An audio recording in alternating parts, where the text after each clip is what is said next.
So, what I wanted to do for you guys today is the Calc 2 exam from last semester. So this is what they took last semester, the spring 2015. Don't let this be the only exam you guys study either. You're looking for patterns, you're looking for review, you're looking for ways of writing down formulas and reminding you of stuff that long since fell out your ear, but you got to remind yourself on how to do this stuff. This is a departmental cumulative final exam. It's in 3 parts. First part is no calculator, multiple choice. Second part is with a calculator, multiple choice. And the third part is free response. Show all details of your work with a calculator, okay? And how it's percentage-wise, it's 30% for the first multiple choice with no calculator. It's 30% for the second multiple choice with the calculator, and it's 40% for the free response. So, in essence, it's 60% for the multiple choice parts and 40% for the free response parts when you put it all together. This is how your grade is determined. We do grade off of partial credit on the free response parts, but you actually have to show those signs of intelligence in life to actually get these points. You know, just because you wrote your name on the paper doesn't mean squat. You actually have to write down some calculations and stuff. If you got it, you know, and we do grade it like we do our test. We look at it and go, okay, this thing's worth 5 points. You got it down to this point, which is more than halfway through it before you made your careless error or something or other, so maybe you'll get 3 points out of your 5 points or something like that. We don't just all right, all wrong. We don't do that on the free response. That's what multiple choice are for. Computers get to grade that. When you bubble it in, it's either all right or wrong on multiple choice. So on your exam, you don't have to go overly detailed in terms of showing your work on the multiple choice parts, but on the free response part, you definitely want to go out of your way to show all the details of your work. That's how, if you did make a careless error, how you're going to get the maximum amount of points out of the thing. So please show your work. All right, so here's the first part of this exam. No calculator, so my calculator's been put away here, not allowed to touch anything. And you and I both know, this is Calculus 2. What are we going to hit you hardest on? Integration. 45% of this exam is going to be integrate some kind of interesting function. Whether it's basic rules, use substitution, integration by parts, partial fractions, or tables that we will provide for you, it's going to be some type of integration. And then the rest of it's going to be interesting applications of said integral. So here we go. This first one, and again, I told my students before about this, the first couple of problems are giveies. We're trying to ease you into slapping you upside the head later on with this exam. The first few problems are going to be quite nice. What is the integral of x to the, let me blow this thing up, that's x to the 5th. What is the integral of x to the 5th? Yep, don't hurt yourself. Add 1 over add 1. X to the 6 over 6 plus c. So, which is d. The next one. What is the integral from 1 to 2 of 3 over x dx? Oh my God, they put bounds on the integral, and I'm not allowed to use my calculator. What am I going to do? They're basic numbers. Don't hurt yourself. The worst thing you'll ever have to do on the no calculator section is add a couple of fractions or something or other, or take 2 and raise it to the 4th power or something like that. Not overly detailed in the math that you actually need a calculator. First off, 3 is a constant. Leave it alone. What's the integral of that 1 over x? Natural log, absolute value of x. Evaluated, because this is a definite integral, from 1 to 2. So I fundamental theorem of calculus, plug in top minus plug in bottom. This will be 3 natural log of 2 minus 3 natural log of 1. Does that make sense? I mean, again, this is, I'm trying to, probably half this stuff I wouldn't even have to show as much work, but I'm also trying to remind you guys when I'm doing this exam, even on the multiple choice part, I'm going to write it down in a little bit extra detail, because when you do get a free response, if this was a free response question, this is what we expect to see. Now, last thing on this one is this. You know some basic math here. What is the natural log of 1 equal to? 0. I don't need a calculator for that. I know that. Natural log of 1 is 0. So that goes away. So that gives me 3 natural log of 2. And there's my solution. And therefore the answer is E. Does that make sense? The next one. The integral of x cubed times 2x to the 4th plus 1 raised to the 4th. Now on this one, I look at it and go, well, I really can't clean it up with that 4th power. So what's the standard technique of integration when I can't, quote, clean it up? Use substitution. And what would you let u equal to in this particular problem? 2x to the 4th plus 1. Then du, the derivative is going to be ax cubed dx I'm going to move my constant aside, so 1/8 of du equals an x cubed dx, which is in the problem. That's my test for making sure that I do u substitution. Whatever I let u equal to, up to a constant, du is in the problem. So when I substitute this problem, this becomes the integral of u to the fourth, and the x cubed dx is actually equal to 1/8 du. I always put my constant out front and put the du in the back. So when I integrate here, the integral of 1/8 is a constant, leave it alone, but the integral of u to the fourth is u to the fifth over 5. No bounds on this thing, so plus c. So I'm going to clean that up. 8 on the bottom times a 5 on the bottom is a 1/40. U, back substitution, was 2x to the fourth plus 1 to the fifth plus c. So which one of these guys is my answer? Let's see here. It looks like, and everybody in here that has ever taken an exam, and you guys are in college, which means you've taken millions of exams. You've got to learn personally where everybody makes their own careless errors. Me, I could always get the right answer. My biggest mistake on taking multiple choice questions is I can't pick that sucker out of a lineup if my life depends on it. I'm such in a rush to get through this stuff that I'm doing this stuff so quickly. I've got the right answer and I'll circle the wrong answer. You know, that happens to me all the time. And how many points do you get when you circle the wrong answer? 0. So for me, I'll do it quickly, but then I'll go slow and pick out my answer to make sure all the parts are there before I actually circle it. Answer's A. But you may be different. You may have some area over here that you need to do. Whatever it is, when you get to that point, slow it down, watch the careless errors. Careless errors kill. All right. What a surprise. Another integral problem. The integral of x squared times natural log of x dx. Here's the other thing. Again, as I'm doing this exam, I'm trying to motivate you and give you guys some insight. This is a traditional standard problem. You need to be familiar with standard problems, especially of the type of, what type is this guy? Integration by parts. Anytime you're integrating a natural log function, I mean, always try u substitution first before you try integration by parts. But if I let u equal natural log of x, there's no 1/x in this problem. I can see that. Plus, you know, there's some classic problems we did in class when it comes to integration by parts. Integral x cosine of 2x, that type of problem, or x e to the x is another one. And any integral of natural log is typically going to be an integration by parts. So write down your formula you have memorized. The integral of u dv equals uv minus the integral of v du. Again, as you study for the exam, you've got to practice your integration by parts here. When it comes to integration by parts, and I'm integrating x squared natural log of x, what are you going to let u equal to every time on integration by parts when you're integrating a natural log type dude? You let u equal to the natural log. Natural log of x, and that makes dv be the rest of it, which would be an x squared dx. That makes du, the derivative, would be 1/x dx. And dv means I have to integrate it. Integral of x squared is x cubed over 3. No plus c's on this mess. It's integration by parts. We'll put that plus c mess at the end of the problem. So now this would be equal to, plugging into my formula, u times v, which would be natural log of x times x cubed over 3, minus the integral of v, which is x cubed over 3, times du, which is 1/x dx. Right here is where most students make their careless errors. They try to integrate this thing right here. Remember, before you integrate anything, clean it up first. What in my class I call John's fundamental rule of calculus. John's fundamental theorem of calculus is it's better to clean up your algebra before your calculus than afterwards. Clean it up. I've got an x cubed divided by x. What's that? X squared. So this would be the natural log of x times x cubed over 3 minus, pulling out my constant 1/3, the integral of x squared dx. Where most people would make their mistakes right here is they try to integrate the x cubed divided by 3 times 1/x. And they give me something weird like x to the fourth over 12 times natural log of x is the answer. That's not how it works, people. You can't just integrate a product by integrating each term. There's no product rule for integration. You have to clean it up and then use one of the rules that actually you've studied.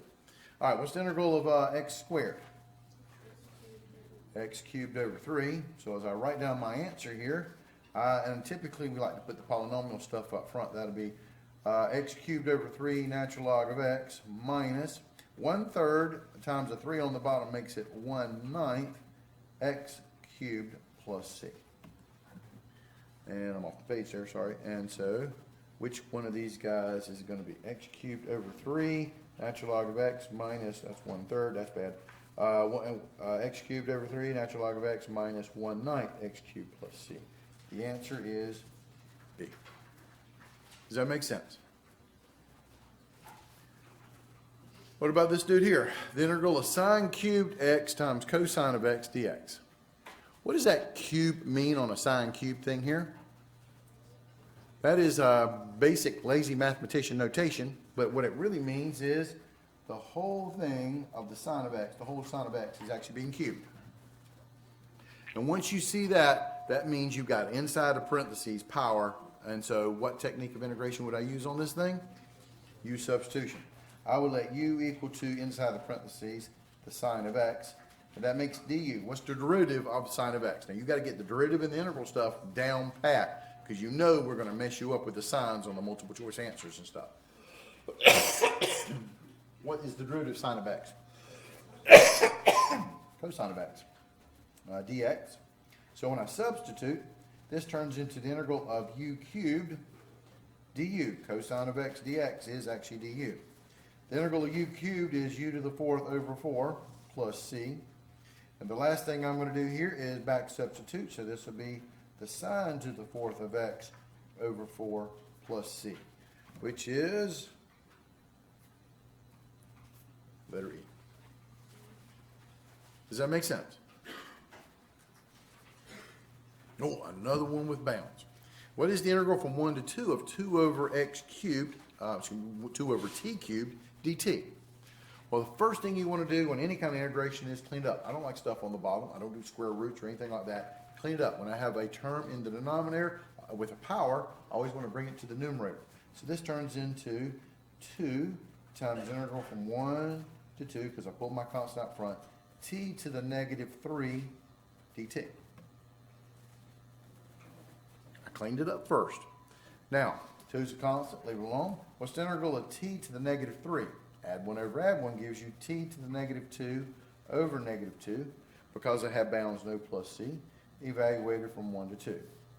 I'm going to clean it up. 2 divided by negative 2 is actually just negative 1. So that gives me negative 1.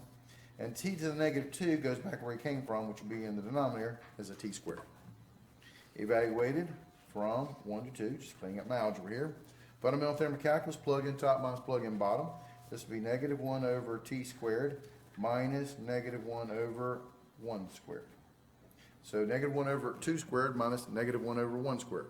Notice, take your time. Don't have a calculator, so I can't do a quick plug it into the calculator. So I want to make sure I don't make careless errors here. 2 squared is 4, so this will be negative 1/4. 1 squared is 1. Negative 1 divided by 1 is negative 1. And a negative 1 is back to plus 1. Like I mentioned to you, with no calculator, this will be the worst kind of thing they do to you. Make you add some fractions here. What's a negative 1/4 plus 1? What's 1 minus a 4th? 3/4. You don't need a calculator for that. So the answer is D. Does that make sense?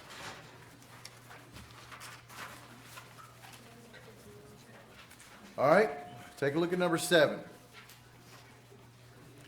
Number 7 threw off a lot of people on the exam because they didn't like that word right there. So consider this graph of this function. So we got this function that is up here at 2 when it starts off and then goes straight over and then drops suddenly just before you get over here to 1.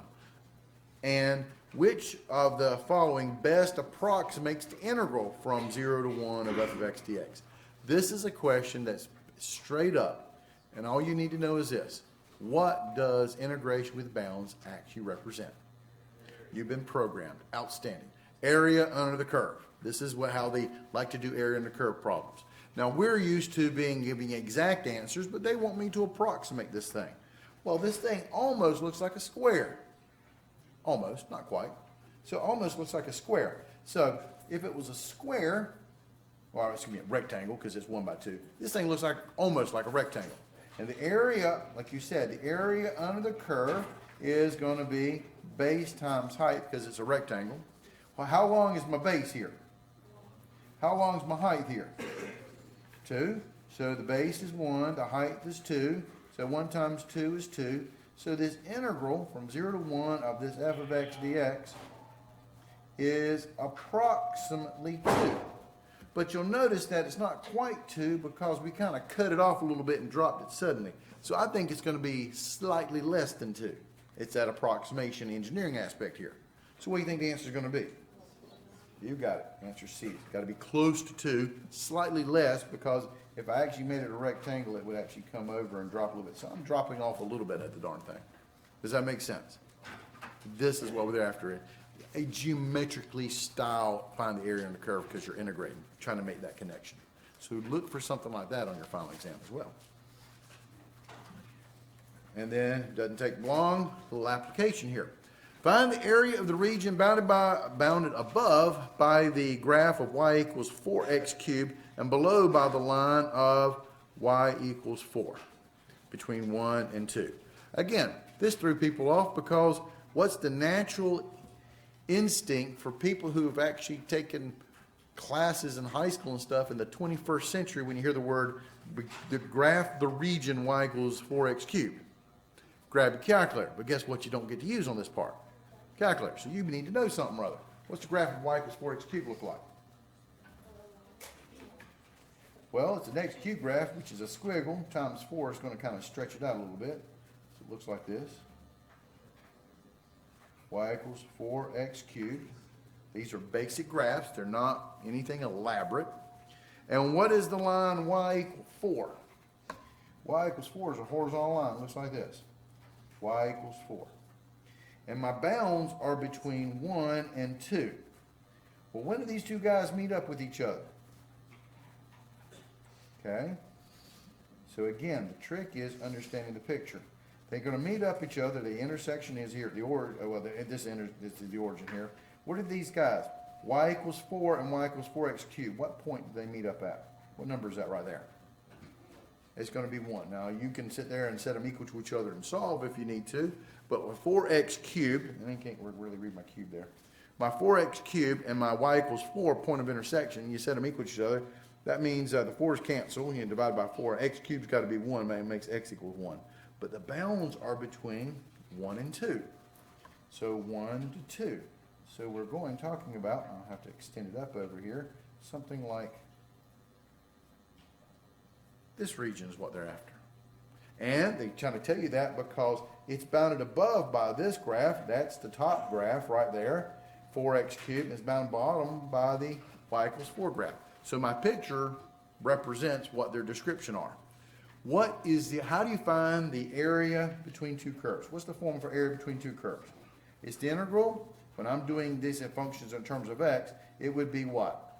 Top minus bottom dx. It's also right minus left if I go dy. Does that make sense? But I have a distinct top part of my region and a distinct bottom part of my region. So from A to B here. So my formula would be the integral. The top would be 4x cubed minus the function that defines the bottom is 4 dx. From what are my bounds? From 1 to 2. Does that make sense? Now all I got to do is evaluate this. Well, 4 is a constant. Leave it alone. What's the integral of x cubed? X to the 4th over 4. 4's cancel there. Minus what is the integral of 4 with respect to x? 4x. And this would be evaluated from 1 to 2. So this is x to the 4th minus 4x evaluated from 1 to 2. I just wanted to clean it up for you guys. And now I'm going to fundamental theorem of calculus, plug in top minus plug in bottom. Oh, here's another arithmetic thing here. 2 to the 4th minus 4 times 2 minus 1 to the 4th minus 4 times 1. And again, when it comes to the no calculator section, and they are going to make you crunch some basic numbers here, slow it down, take your time. You got 3 hours. You got no place to go. Enjoy this exam. Sit back and crunch the problems and take your time. Make sure you get it right. What's 2 to the 4th power? 2 times 2 times 2 times 2. 16. Minus 4 times 2 is 8. minus 1 to the fourth is 1, minus 4 times 1 is 4. Does that make sense so far? Now, what is 16 minus 8? 8 minus 1 minus 4 is negative 3. And a minus makes it a plus. What's 8 plus 3? 11.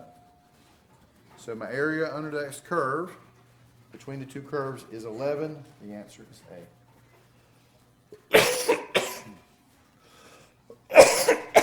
Does that make sense? Questions? Now, but a lot of these problems are 5-second or less problems. Let's take a look at the next guy. This is one of your chapter 8 problems here. The sequence AN, where AN is equal to 1 over n squared plus 1, A converges 0, B converges to a half, C converges 1, D converges 1 over n, or diverges. Well, how do you figure out if a sequence converges or diverges? What are you going to do? Just take the limit as n approaches infinity of 1 over n squared plus 1. Fundamental aspects of limits, first rule of limits, plug in a number. 1 over infinity squared plus 1. Infinity squared is infinity plus 1 is infinity. And 1 over infinity is equal to what? 0. That's literally a 10-second question. Converges to 0.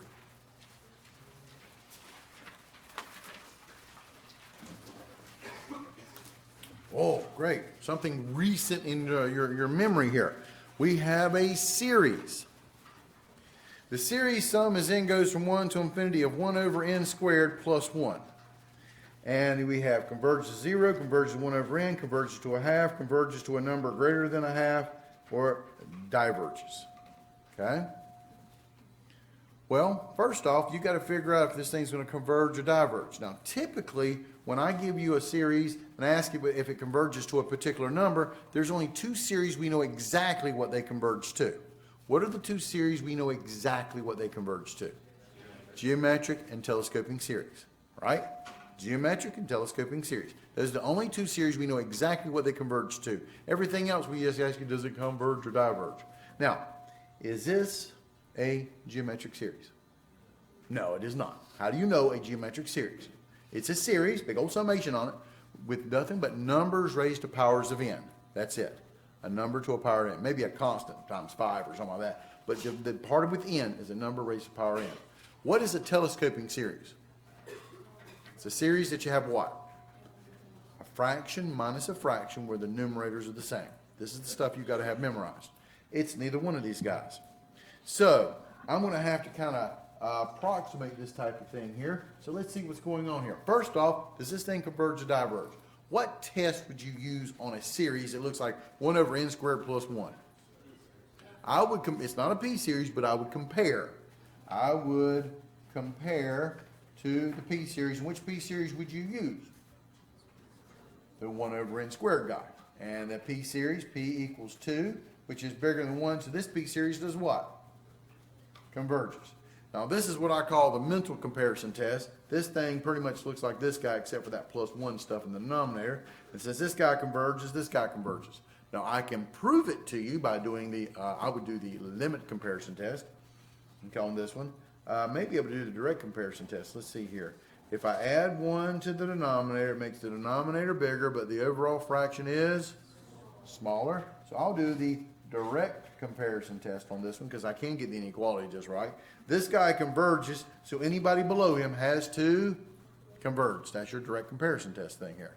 So the whoop-de-deal, this is your answer right here. I know by the direct comparison test, you could have also used the limit comparison test, or what I call the mental comparison test, because this is a multiple choice problem. The sum as n goes from 1 to infinity of n squared plus 1 converges. So, well, that helpful. That means that E is not the answer. Well, now I'm down to 25% chance of getting this problem right. Does it converge to 0? Does it converge to 1 over n? Does it converge to a half? Or does it converge to a number bigger than a half? Well, to figure out what this thing's going to converge to, I'm just going to write out some terms and see, because I don't think it's going to converge to 0. Why? Darn thing's positive. There's no negative 1 to the n on this thing. So when you start adding up some terms, they're all going to be positive terms. When you add up a bunch of positive stuff, you're not going to get 0. So I can pretty much tell you A is not my choice either. But let's just see if I add up a bunch of terms, not a bunch, just a few, get a pattern. Because remember, the thing's not alternating, so they're not going to kill each other off. You're just going to add on term after term after term. So let's start with n equals 1. When I plug in 1, 1 squared is 1 plus 1 is 2, so this is a half. Plus, when I plug in n equals 2, 2 squared is 4 plus 1 is 5, so this is 1/5. And I don't have to really plug in any more than that, but I will, just for your sake, because it's good practice. Plug in n equals 3, 3 squared is 9 plus 1 is 10, so this will be plus 1/10, plus dot dot dot. We know this thing converges by the direct order limit comparison test. The series converges, but when I start running out some terms, I start with a half, and then I'm going to add a fifth, then I'm going to add a tenth, and I'm going to keep adding smaller and smaller fractions. This can converge to a number, and what is that number going to be? Is it going to be 1/2? Is it 1 over n? Or is it going to converge to something bigger than a half? Bigger than a half. You already got a half, and you just added a fifth to it. Then you're going to add a tenth to that, and you're going to keep on going. So once you got the half and you add up anything else, you know it's got to be bigger than a half. The true answer is D. Does that make sense? First, you had to figure out if it converges or diverge. And the second thing, if you want to figure out approximately what it converges to, just write out some terms and add them up. This is a series. Now, it's an infinite series. You keep on going, but there's no -1 to the end. So each term is positive. So you add on just a little bit more, and a little bit more, and a little bit more. So it keeps rising it slightly. Oh, another series. What kind of series is this guy? You've got 1 second to tell me. Geometric. You know it by observation. Anytime you have a series that has nothing but numbers raised to powers of n, maybe times a constant, geometric series. There are two formulas for a geometric series you have memorized. Those two formulas are this. The sum as n goes from 1 to infinity of a r to the n, or you got the sum as n goes from 0 to infinity, this a r to the n minus 1. And that sum is a r to the n. These are the two versions of geometric series. And it really depends on which foot you start out on. Do you start with 1 or do you start with 0? We really focused on this when we did the power series stuff. This was the original series. And it both has the same thing. It's this. If the absolute value of r is less than 1, this thing will converge to the formula a over 1 minus r. We know exactly what it converges to. However, if the absolute value of r is greater than or equal to 1, the series is going to diverge. So I've got to write this in terms of, since I'm starting out with 1, I'm going to use this version of it. Does that make sense? Which means I want to have a power of n minus 1. Look at this guy. I got the sum as n goes from 1 to infinity of 3 to the n over 4 to the n minus 1. I've already got a power of n minus 1 here. What is my power of the 3? It's raised to the n power. I don't want n power. I want to have an n minus 1 power. I got too many. How many too many do I have?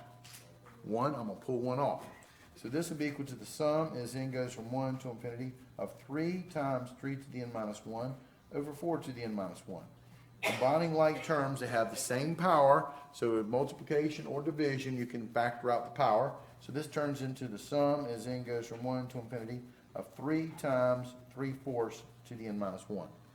Automatically, I can tell you that a is equal to 3, r is equal to 3/4. And since the absolute value of 3/4 is 3/4, that's less than 1, I know this thing is going to converge, and it's going to converge to the formula a over 1 minus r, which is 3 over 1 minus 3/4. The natural inclination of most students today would be go for that calculator, but you can't. You got to use your brain. So let's do some math. What's 1 minus 3/4? 1/4. And when I divide by a fraction, what do? Invert and multiply. Multiply by the reciprocal. So this gives me 3 times 4, which is equal to 12. This thing converges, and it converges to 12, so my answer clearly is B. Does that make sense? Questions? Here's the next problem. The improper integral from 1 to infinity of e to the negative x dx. Now, I know this is a multiple choice question, and I don't have to be as elaborate in terms of getting my answer on this thing. I can just integrate it and plug in infinity minus plug in 1. That's fine, but since this could have been a free response question, I want to show you guys how you should write it up if you're trying to, quote, show your work. All right? So this is an improper integral because of that infinity on the bound.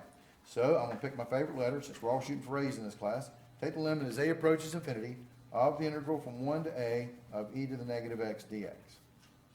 It's still an integration. You got to integrate the darn thing. I just want to remind you of formulas you need to know. This is one of them. The famous integral of e to the kx dx. That is a U substitution in your head formula that you're supposed to know. How do I integrate e to the kx dx? What's it equal to? 1 over k e to the kx plus c. In this problem, my k is negative 1. So this would be equal to the limit as a approaches infinity of e to the negative x over negative 1, because my k is negative 1, evaluated from 1 to a. I would clean this guy up a little bit. Well, not much, because positive divided by negative is just negative. So this is the limit as a approaches infinity of negative e to the negative x, evaluated from 1 to a. Dividing by negative 1, same thing as multiplying by negative 1. Now, fundamental theorem of calculus, plug in top minus plug in bottom. This will be equal to the limit as a approaches infinity of negative e to the negative a minus negative e to the negative 1. Plug in top minus plug in bottom. So I want to slow it down when you start to plug in stuff so don't lose your signs. Does that make sense? Cleaning it up, a negative negative makes it a positive.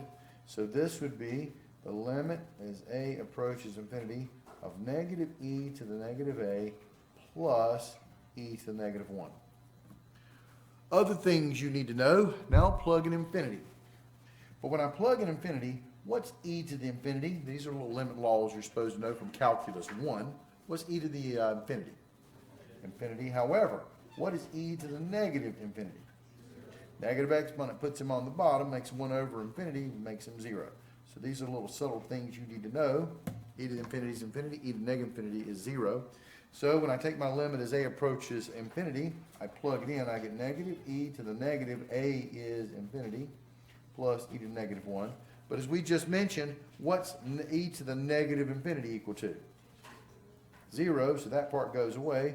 So you get a positive e to the negative 1.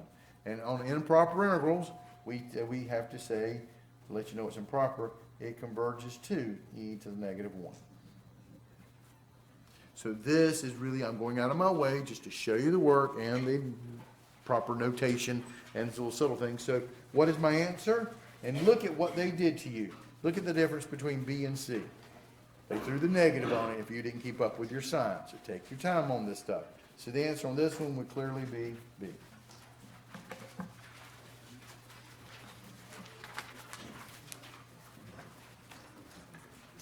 If a certain function satisfies the derivative f prime of x equals 3x squared plus 1 and f of 1 equals 4, then what's f of 2 equal to? This one's nice. This is a bunch of number crunching, but basically we got the derivative and they want to know something about the original function. This was the beginning, chapter 5.1, 5.2 stuff, right from the beginning of this class.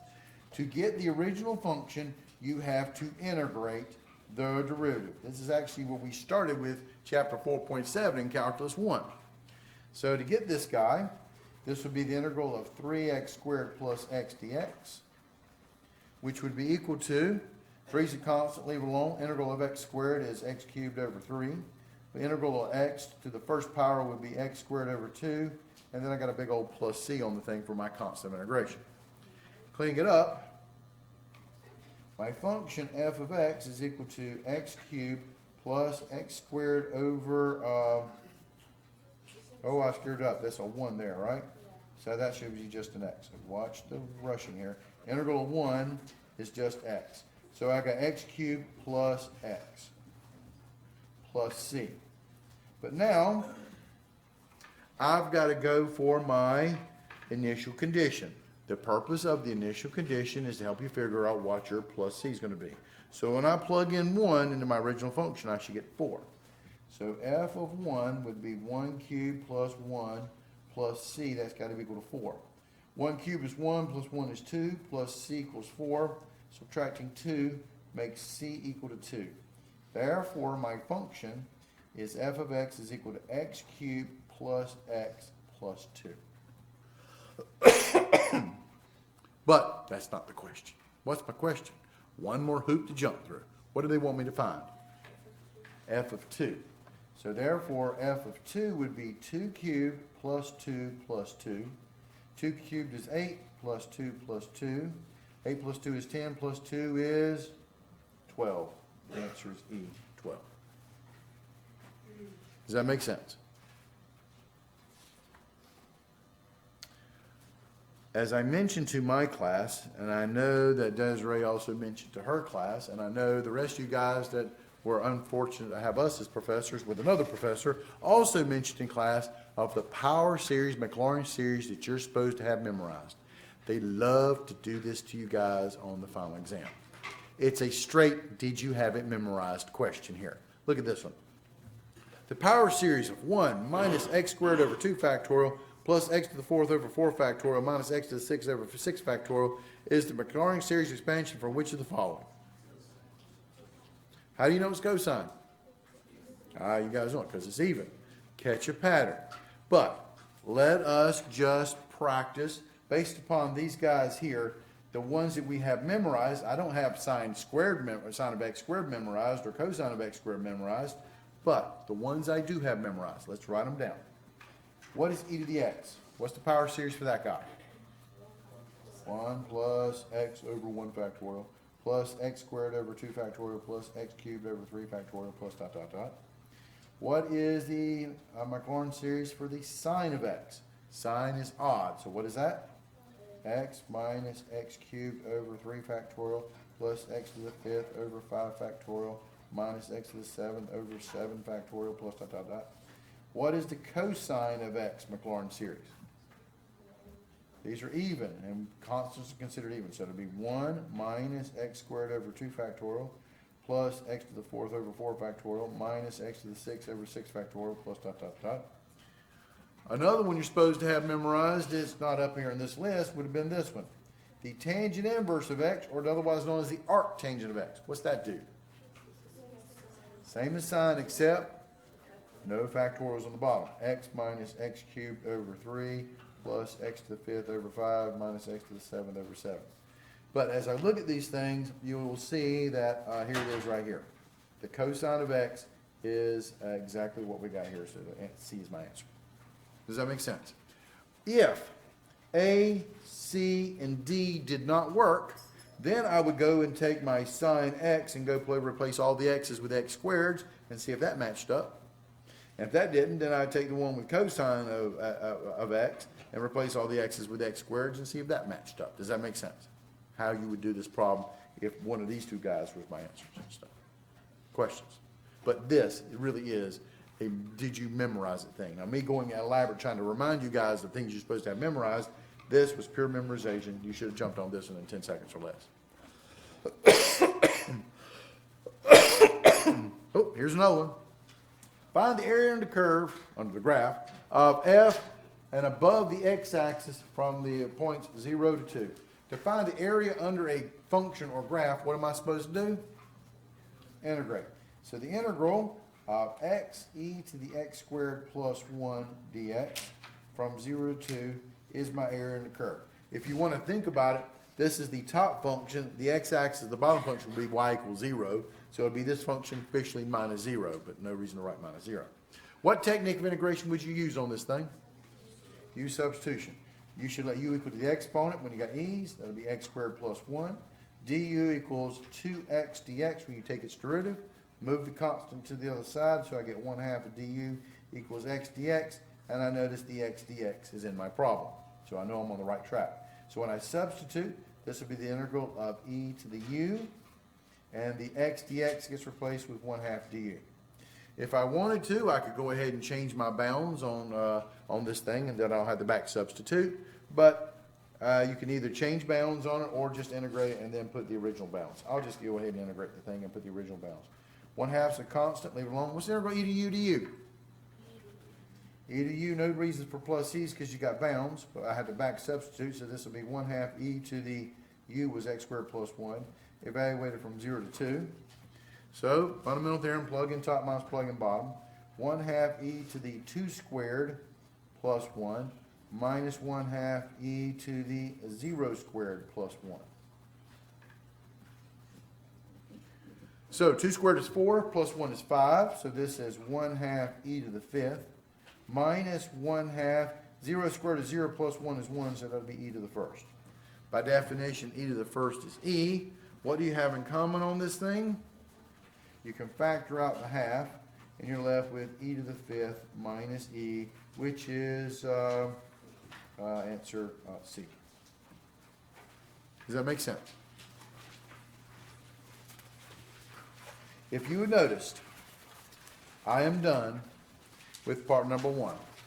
It took me about 40 minutes to do all this after our great explanations of final exam procedures, and don't email us questions and stuff. All right? So the fact is, you know, I still got a good 20 plus minutes before I'm even considered to be given a calculator on this thing. Should I just sit here and twiddle my thumbs for the rest of the exam for 20 minutes and kill off 20 minutes of my time thinking about what I'm going to do for lunch or something or other, or in this case for you guys, supper, because it's 3 o'clock? No. Trust me, on part number 2, you move on to the next section, you go ahead and turn in part number 1, you get your part number 2, and you keep on working on this thing, because most of this thing you could use without a calculator. And you get to a point that you still don't have a calculator, but I need a calculator for it, then fine, leave it, move on to the next problem. You'll be amazed how much of this exam you can do without a calculator. So here it is, part 2. Now, eventually I'll be allowed to use a calculator on this thing. Considering the following table of values for a function f, for example, f of 1/2 equals 6, whatever. Use the table to compute, oh no, Riemann sums. Glad I got that memorized. Riemann sum for the interval from between 0 and 2 using, here's some information here, 4 subintervals of equal width, and taking sample points to be the right endpoints. So basically, we want to do a right Riemann sum. Okay? Okay, to do a right Riemann sum, big symbol R for right, would be the sum of f of xi times delta x. What is the formula for delta x? It is b minus a divided by n. I'm trying to throw all the formulas at this thing, but you really don't need the formula. You can actually look at the partitions and figure out, you know, what your delta x is. That's your move between one point and the other one. But I can show you you're going to get this thing because your a and b are your endpoints, so that would be 2 minus 0, because it's an interval from 0 to 2, divided by how many partitions do we have? Subintervals? 4. And 2 minus 0 is 2, divided by 4 is 1/2. But I can see 0, half, half, 1. I can see my widths are half anyway, so you didn't have to write it down, but I am trying to show you guys, remind you of the formula stuff. Okay? But now, these are your points. I'm supposed to use the right endpoints. So my first partition is between 0 and 1/2. So between these two, what's the point on the right? 1/2. The next partition between 1/2 and 1, what's the point on the right? 1. The next partition is between 1 and 3/2. What's the point on the right? 3/2. Your last partition between 3/2 and 2, what's the point on the right? 2.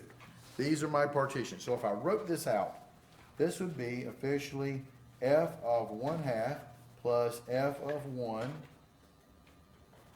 plus f of 3/2 plus f of 2, all times I just factored out the delta x, which is 1/2. Again, I'm writing it this elaborate, but just in case this was a free response question, this would be the work I have to show. I am trying to review you guys on for the final exam. But what's f of 1/2 equal to? Your functional value is what? 6 plus f of 1, the functional value is 4, plus f of 3/2, the functional value is -1, plus f of 2, the functional value is 2, all that times 1/2. What's 4 plus 6? 10 minus 1 plus 2, 11 times 1/2 makes it 11/2. Did I need a calculator for all that? No. Like I said, most of this stuff you don't need a calculator for. Consider the function of problem number 1. Double jeopardy crime, okay. Which of the following is the approximation obtained when the midpoint rule is used for 2 subintervals of equal length? Use the approximation, okay?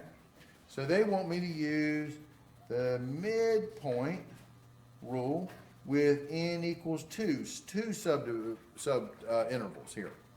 So my delta x would be, again, b minus a over 2, over n here. And that would be 2 minus 0 divided by n is 2, because your two partitions, which makes it 1. So I'm looking at this guy right here in terms of my table here, t and f of t. I want my partition to be 1 unit apart. We're starting at 0, so I'm going to move over 1 unit, and then I'm going to move over another unit, 2. So 0, 1, and 2.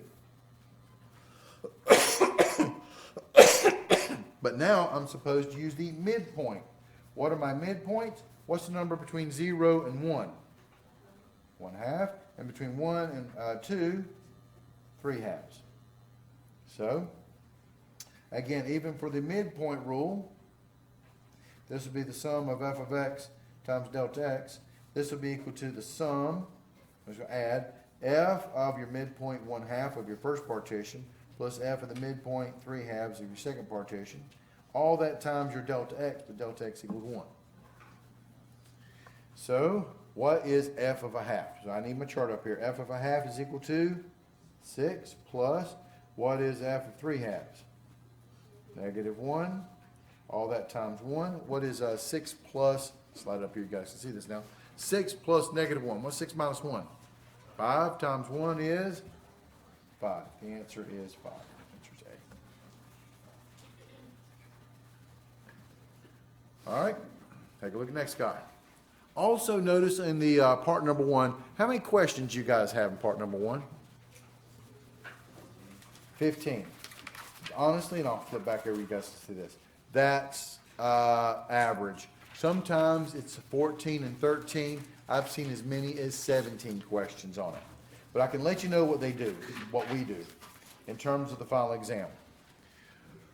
We try to make sure they don't have the exact same numbers in terms of multiple choice questions as part 1 does with part 2.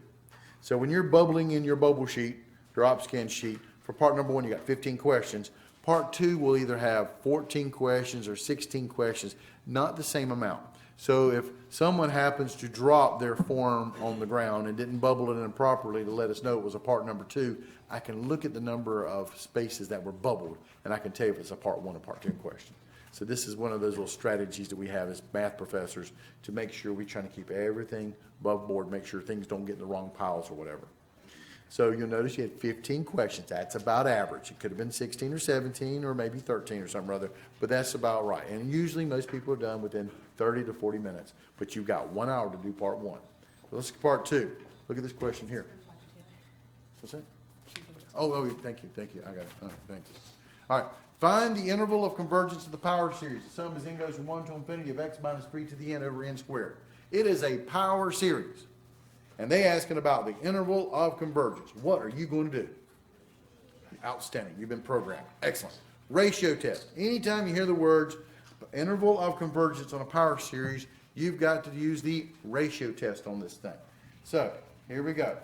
Ratio test. I'm going to take the limit as n approaches infinity, the absolute value of an plus 1 over an. This will be equal to the limit as n approaches infinity of the absolute value of x minus 3 to the n plus 1 over n plus 1 squared divided by x minus 3 to the n over n squared. But I'm going to clean this guy up. And so when you have a fraction divided by a fraction, I'm going to invert and multiply, but I'm going to go ahead and group together like terms when I do it just to save myself a lot of space because I don't have a lot of space to do this problem. So this is equal to the limit as n approaches infinity of the absolute value of x minus 3 to the n plus 1 divided by n plus 1 squared. Flipping the n squared on from the bottom to the top, when you invert and multiply, the n squared shows up on top, and the x minus 3 to the n will show up on bottom. With the ratio test, you're looking for things to cancel. These powers of n is what cancels. That's why you want to use the ratio test. What is x minus 3 to the n plus 1 divided by x minus 3 to the n? X minus 3. And because there's plus 1 on top, it'll be on top. Because I can pull off one of my x minus 3's and then I'm left with x minus 3 to the n. And these guys cancel. So I'm left with x minus 3 on top. Okay? And now I'm going to take my limit as n approaches infinity of this guy. But you'll notice that I have the same power. So I can do the factor of the powers trick out. So this is equal to the limit as n approaches infinity of the absolute value of x minus 3 times, and I'm just going to do a big parentheses here, n divided by n plus 1 squared. Now you're going after the n, so when I take the limit as n approaches infinity of n over n plus 1, what am I going to get? Well, if I plug in infinity, it's infinity over infinity. So I use a L'Hopital's rule. Drill the top is 1, drill the bottom is 1. So it's 1 over 1, which makes it what? 1. This thing goes to 1, and it's being squared, but 1 squared is 1. This whole thing will knock itself out. You're left with the absolute value of x minus 3. Does that make sense? There it is. When does the ratio test converge? Because we're after the interval of convergence. When the ratio, what's left over, has to be what? Less than 1. Things we have memorized. This will be less than 1. How do I solve an absolute value inequality? I'm going to do negative 1 is less than x minus 3, which is less than 1, and then solve for x in the middle by adding 3 to both sides. So negative 1 divided by negative 1 plus 3 is 2, is less than x, which is less than 1 plus 3 is 4.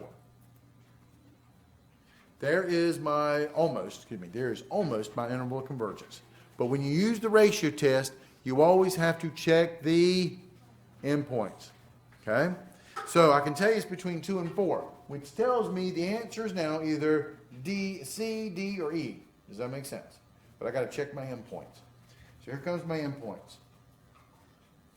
X is equal to 2. I'm going to plug 2 into my series here. This will be the sum as n goes from 1 to infinity of 2 minus 3 to the n over n squared. What is 2 minus 3? Negative 1. So this is the sum as n goes from 1 to infinity of negative 1 to the n over n squared. Because I have a negative 1 to the n on this thing, what kind of series is it? So what kind of test am I going to do, being it's an alternating series? The alternating series test. We're math people. Don't think too deep in this stuff. It's an alternating series. I'm going to use the alternating series test. Okay? Alternating series test says two things. Well, my Bn parts, the part without the alternation, is 1 over n squared. First thing I got to check is make sure the terms go down. N is 1, n is 2, n is 3. This is 1 over 1 squared, which is 1, 1 over 2 squared, which is a fourth, 1 over 3 squared, which is a ninth. The terms go down. And number 2, when I take my limit as n approaches infinity of 1 over n squared, I get 0. 1 over infinity squared is 0. So my terms go down and my limit goes to 0. What does that mean? Converges. So this was the endpoint x equals 2, and we want that guy. Does that make sense? Filled in dot there. I want that guy because it converges. It converges by the alternating series test. So we want that guy. So we're going to include 2, which means now E is not an option. The answer, I got a 50-50 shot now. It's either C or D. So now I'm going to check the other endpoint. And my other endpoint is x equals 4. And I plug in 4 into this thing, and I'm going to get the sum as n goes from 1 to infinity of 4 minus 3 to the n over n squared. What's 4 minus 3? 1. So this is the sum as n goes from 1 to infinity of 1 to the n over n squared. But what's 1 to any power? 1, so that just goes away. And what kind of series just showed up? What is it? It's a P series. Things we know. P is equal to 2, which means it does what? Converges, which means I want x equals 4 in my answer set because it converges by the P series. So I want to include both these two guys. So my answer is bracket 2, 4, bracket, including the 2 endpoints. The real answer is D. Does that make sense? Also, one last check on this thing. When I'm checking endpoints on a particular power series using the ratio test, when I get my two series, they should be the exact same thing, except one's going to be alternating and the other one won't be. So that's kind of an algebra check for you guys when you're actually working this kind of math out. Oh, good. Applications. Springs, chapter 7 stuff. Finally. Also, I'm going to repeat it again and again and again. Don't let this be the only exam you guys do. And make sure you go back and practice pumping something out of a tank on a couple of different type of tank problems. They're going to throw a tank problem at you guys. Make sure you know how to pump stuff out of a tank. Remember your formulas. It's been a while since we pumped something out of a tank. So we'll do one here, and I'll make up one at the end before I let you guys go, okay? So trust me, study this. All right, a spring has a natural length of 0.5 meters. If a force of 100 newtons is required to stretch a spring from its to a length of 1 meter, how much work is done in stretching a spring from its natural length to a length of 2.5 meters? All right. So, first thing we got here is we've got ourselves a spring.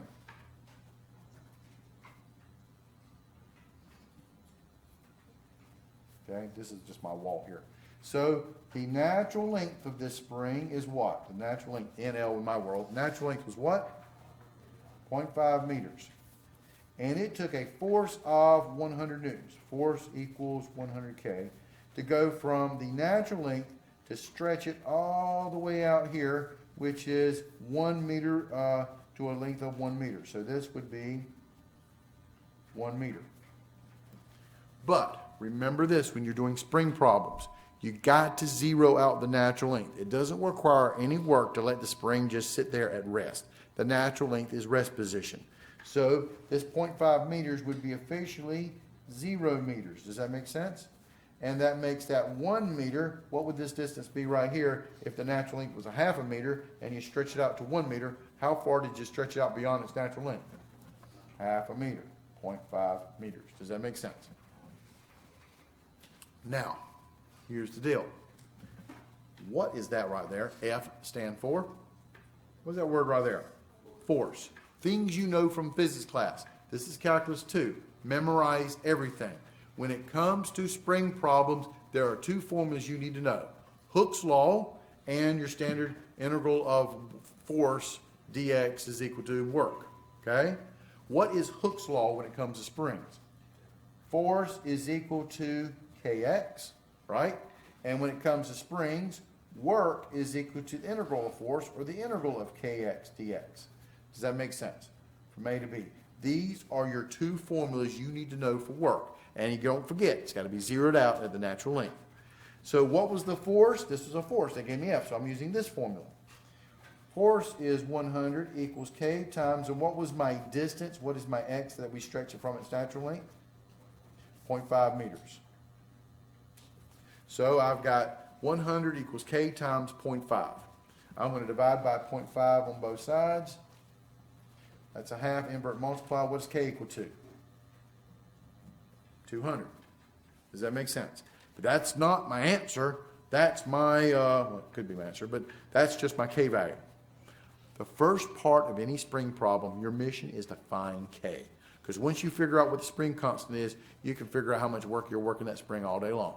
Because your work is going to be equal to the integral of K, which we just discovered to be 200 x dx. But now, here comes my question on the spring.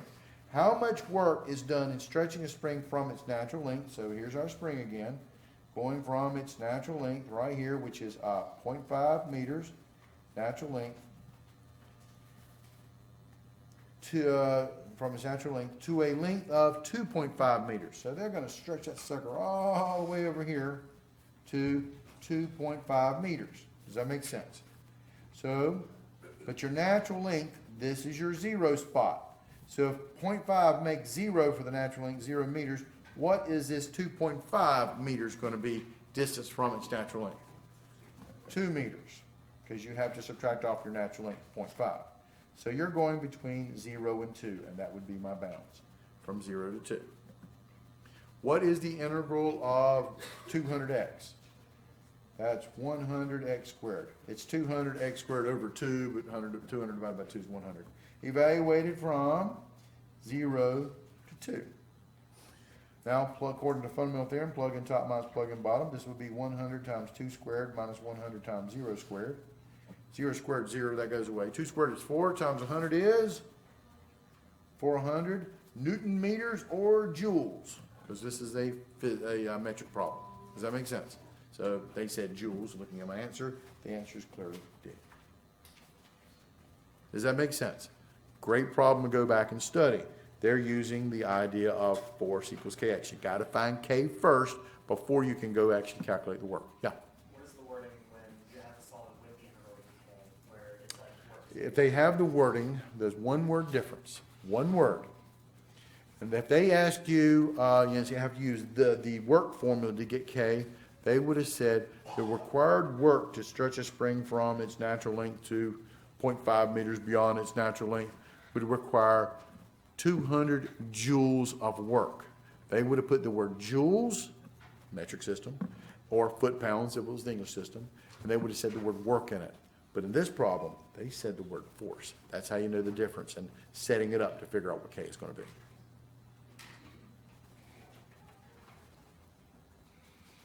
All right, here we go. Let f of x be equal to x to the fourth minus 2x cubed plus 7x squared minus x minus 5. Use a Taylor expansion to find a3 if we rewrite f of x as this guy here, okay? And they wrote out the formula of the polynomial they want. But a3 is the coefficient of the cube guy. All right, so first things first. Let us write down the things we know. Again, I'm assuming this was a free response question, so I'm going over detail in terms of stuff I know. Please tell me the formula you have memorized for a Taylor series of any kind of function. What's the Taylor series polynomial expansion of it? It's f of a, because a is your centering point, plus, what's the pattern?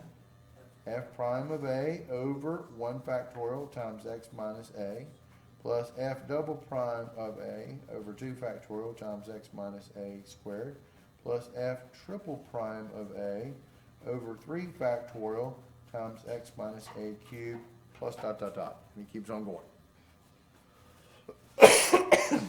Does that make sense?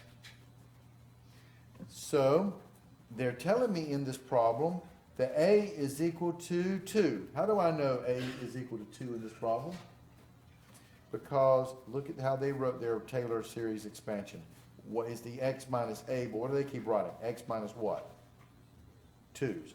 So in this problem, a is equal to 2.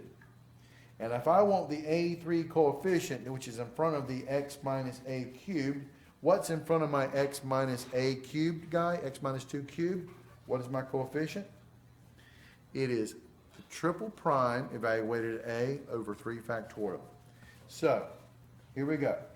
So a3 would be f triple prime evaluated at 2 over 3 factorial. That's what I need to calculate for the coefficient of the cubic term of the Taylor series. Now, my function was given to be x to the fourth minus 2x cubed plus 7x squared minus x minus 5. What is your first derivative?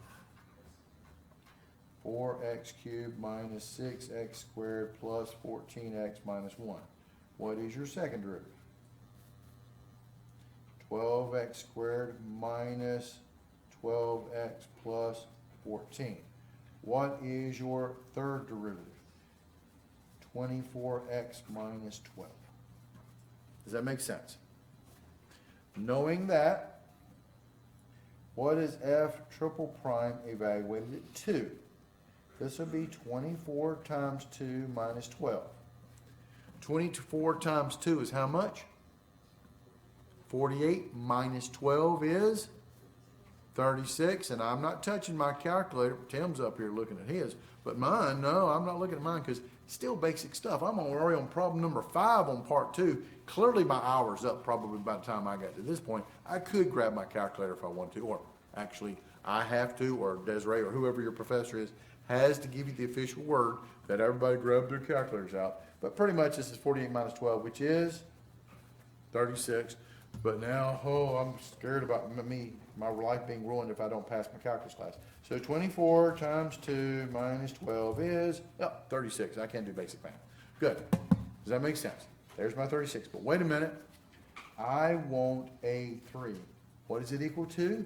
It's the third derivative evaluated at 2, which is 36, divided by what? 3 factorial. What is 3 factorial? 3 times 2 times 1. What's that? 6. So this is 36 divided by 6, which makes it what? 6. A3 equals 6. The answer is B. But you had to know, and this is why I wanted to write it out, make sure you know your Taylor and Maclaurin standard formula for it, not just those fancy ones for e to the x and sine x and cosine x and all that good stuff.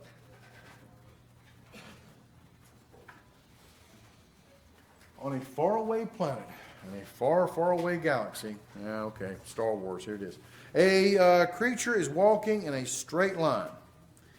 If it has walked a distance of d of t equals the integral from 0 to t of the square root of u squared plus 7 du, kilometers in t seconds, what rate is it walking after 3 seconds? Yeah, this is the kind of problem that people, I can already see it just freezing right now. Oh no. Rate, this is Calc 1 stuff, but we're doing a Calc 2-ish angle on this.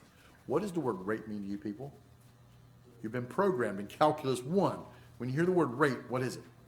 Derivative. So when you hear the word what is the rate, that means take derivative. So I got d of t is equal to the integral from 0 to t of the square root of u squared plus 7 du.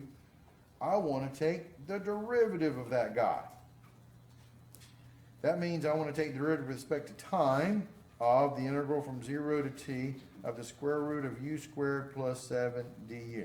What threw people off on this exam on this question was the fact is they didn't tell you use one of your fundamental theorems of calculus to take derivative of it. They put it in word problem format that you're supposed to know. When I hear the word calculate the rate, you're supposed to take derivative of it. Does that make sense? So the derivative of an integral is that second fundamental theorem of calculus in Dr. Stewart's book. The derivative of the integral cancels, and you're just left with the function. Does that make sense? I'm doing this fundamental theorem chapter 5.3 stuff, just in case you want to know where it's at in the book. The derivative of an integral cancels. So I'm left with what? Just the function, square root of, and place the u, we're going to put the bound t, that'll be t squared plus 7. Does that make sense? Square root of t squared plus 7. The derivative and the integral cancel. You're just left with the function with your variable plugged in. Now, if this was a t cubed or a t squared or something or other, then you had to use the chain rule version of it. Take derivative of the integral cancels, you plug in the t cubed, but then you got to do times the derivative of the inside chain rule when you have something other than just a plain old single variable. Does that make sense? And the derivative of constant is 0, so it goes away, so we don't worry about whatever constant they got here. But one more hoop to jump through.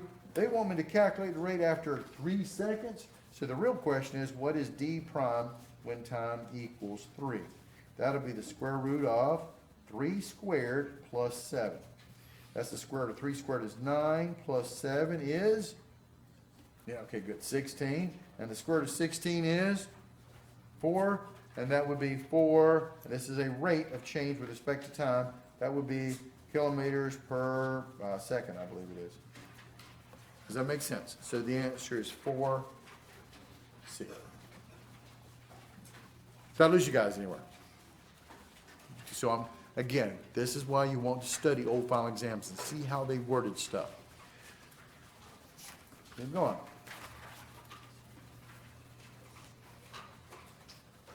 Which of the following approximates the length of the curve y equals x to the 4th between 0 and 1? And look, Merry Christmas. Finally, problem number 7, we're actually throwing in your face. You can actually use your calculator. What crappy decimals here. Use your calculator to evaluate. That's great, but here's what you need to know. This is, again, why you want to not just study this exam, but other final exams as well. Formulas. What do we find here? The length of the curve. What does that word mean to you? Length of curve, also known as what? Arc length. So write down the formula. What is the formula for arc length?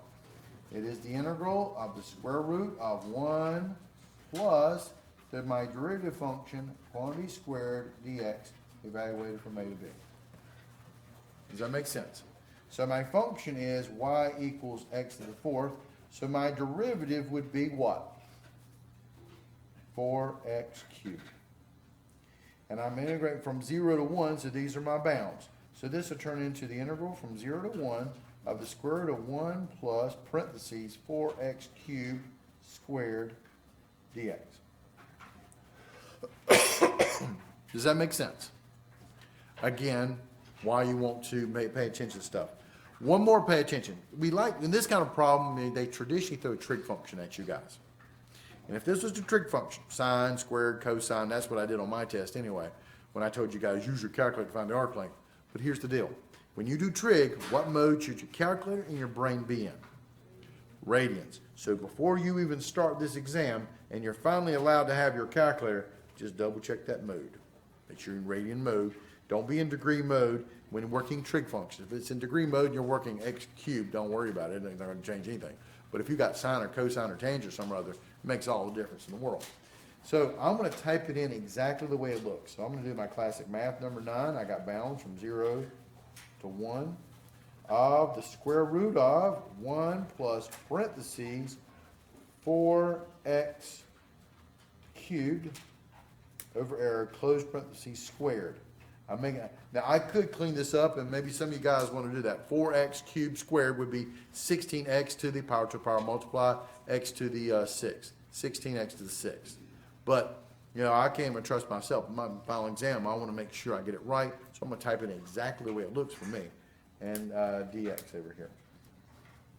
And what did I get?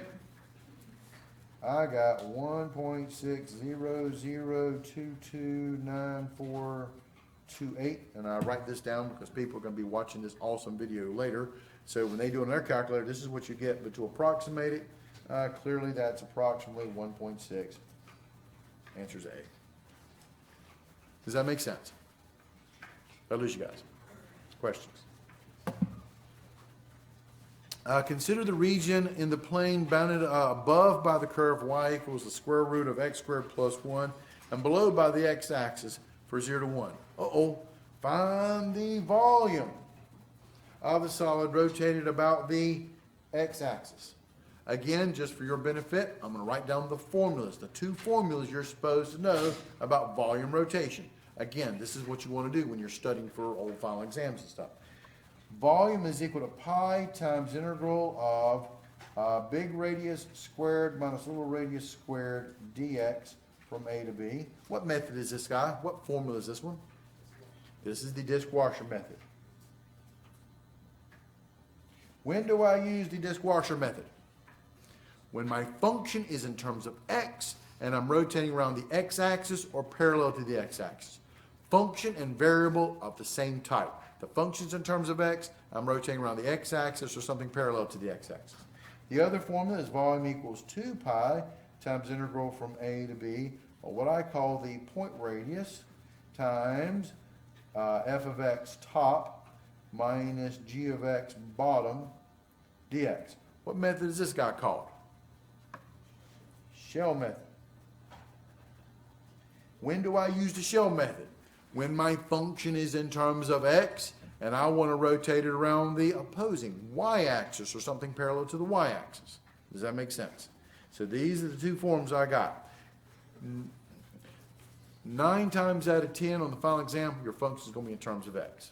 Okay? Switch this up if your function is in terms of y, but 9 times out of 10, your function is going to be in terms of x. If the function is in terms of x, take a look at this guy. My function is in terms of x. Y equals the square root of x squared plus 1. Okay? And I got my bounds between 0 and 1. I got the x-axis here. And I want to rotate it about the x-axis. My function is in terms of x, and I want to rotate around the x-axis. What method am I going to use? The disk washer method.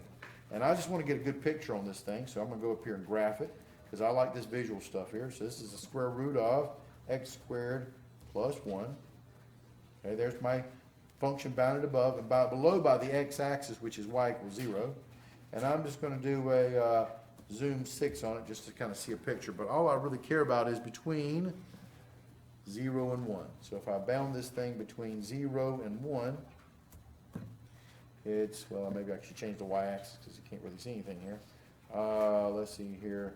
Yeah, let's go from 0 to like 2 or something like that. This is what the graph looks like. It's kind of an arc in here. So between 0 and 1, here's my function, 0 to 1. Here's my function, y equals the square root of x squared plus 1. And we're going to rotate it around the x-axis. So here's my region, bounded below by the x-axis here. So, the axis of rotation is the x-axis.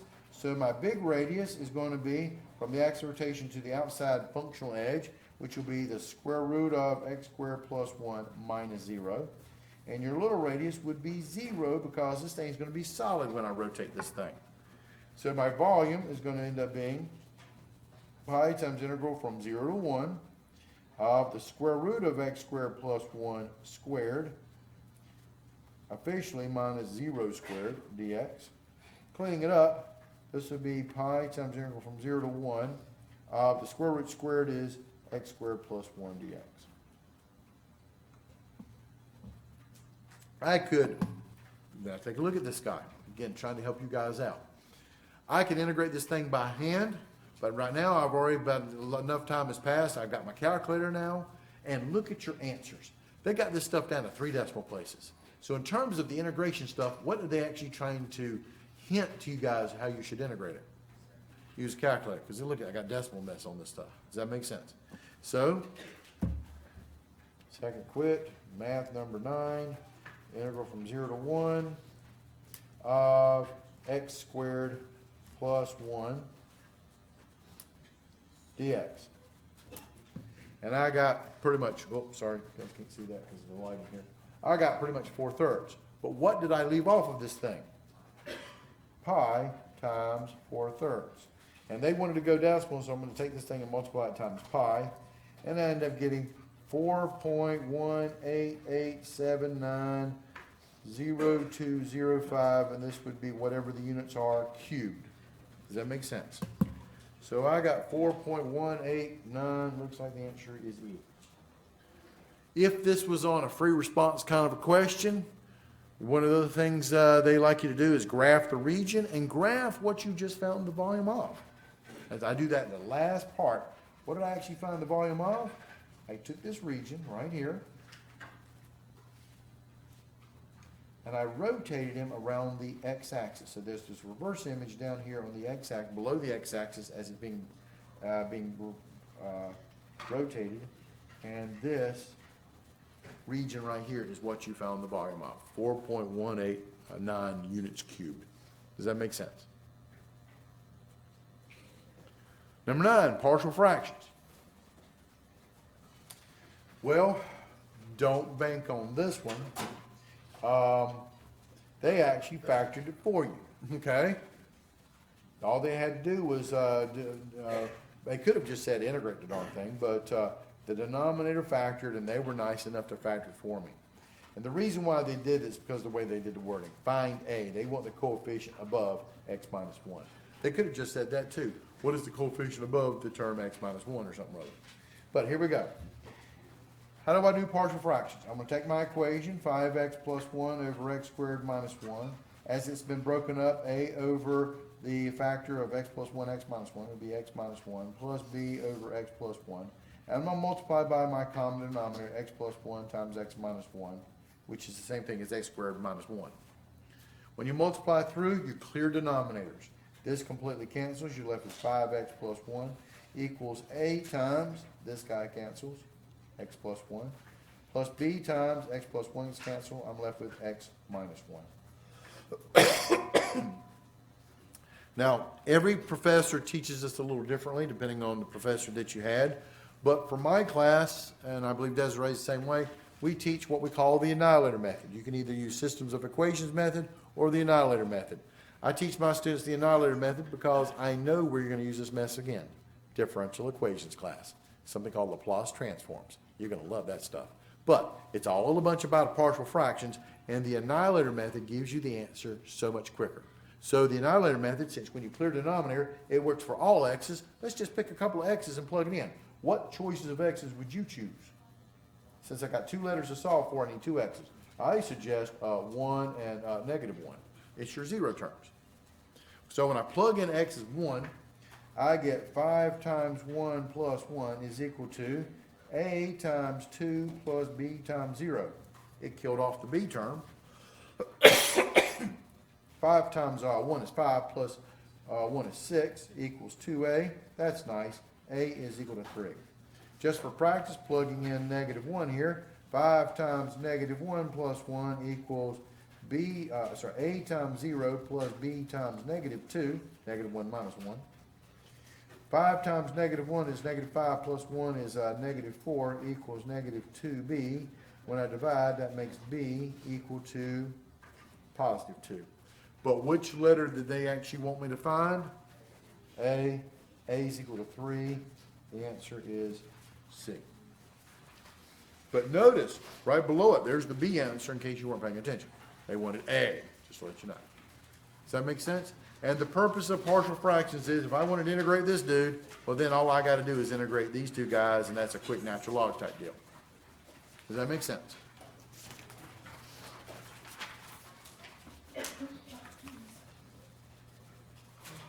A particle moves along an x-axis. The velocity of the particle at time t is 3 square roots of t centimeters per second.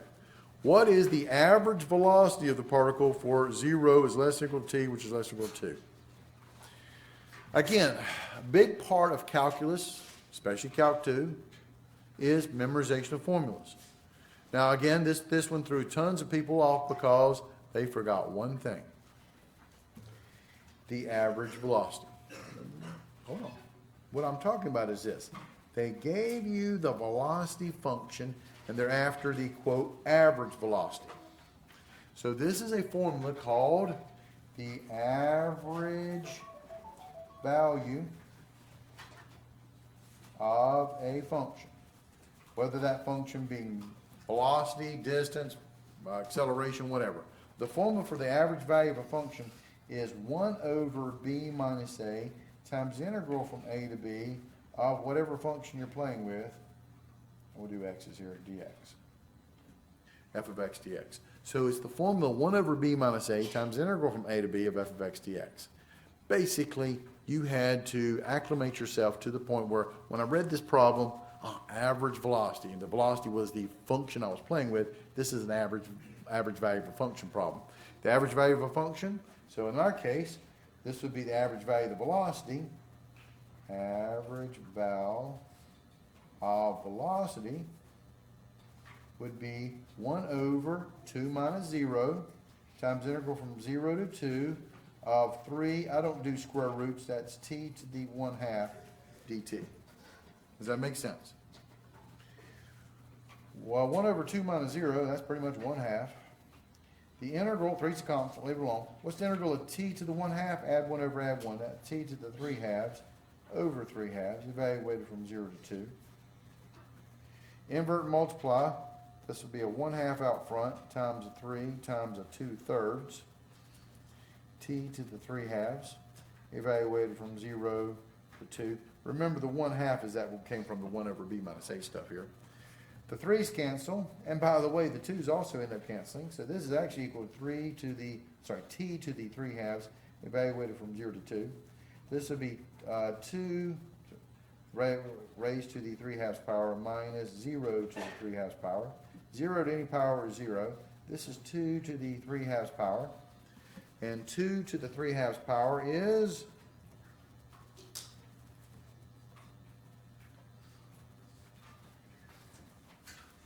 right over here. I got 2.828427125, in case you did on your calculator. So I got 2.8, not 3. The answer is D. But you know what? Because it's on the calculator section on this thing, and I got decimal answers, there's a clue that I typically should kind of double check things on my calculator.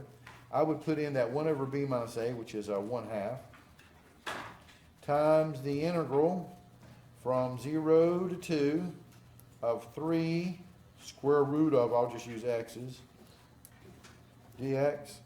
Let's just guarantee I get the same answer, and Merry Christmas. There you go. Does that make sense? Double check things in the calculator is all I'm saying. Watch the careless errors. But again, as we go through it, I'm writing down formulas you need to memorize, or rememorize if you will. Number 11. How far does the particle travel in problem number 10? Okay.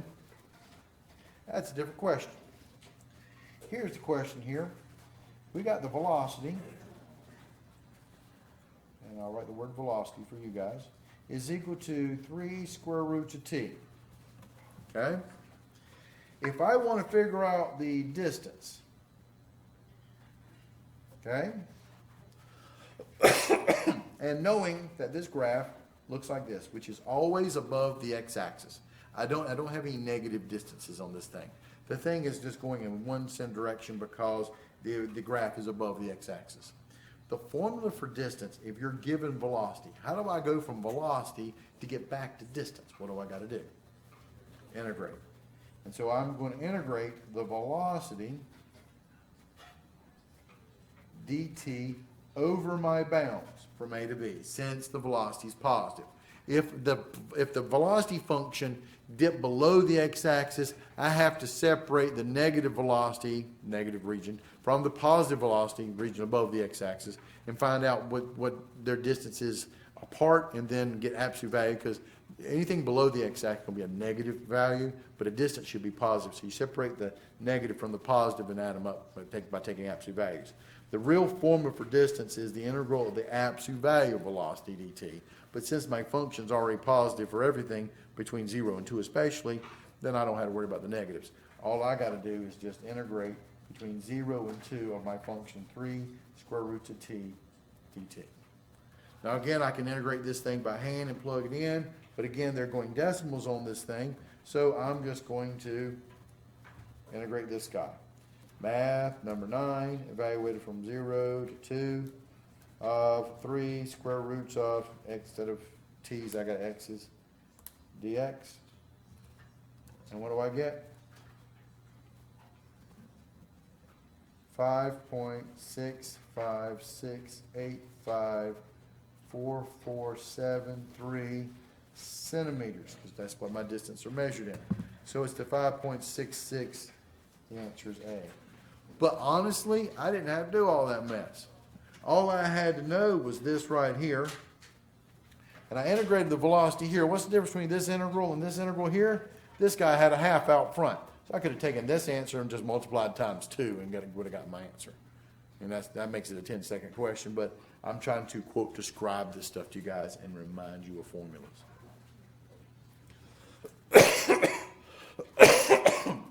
A great problem of Maclaurin series. You can anticipate this kind of a problem on your exam.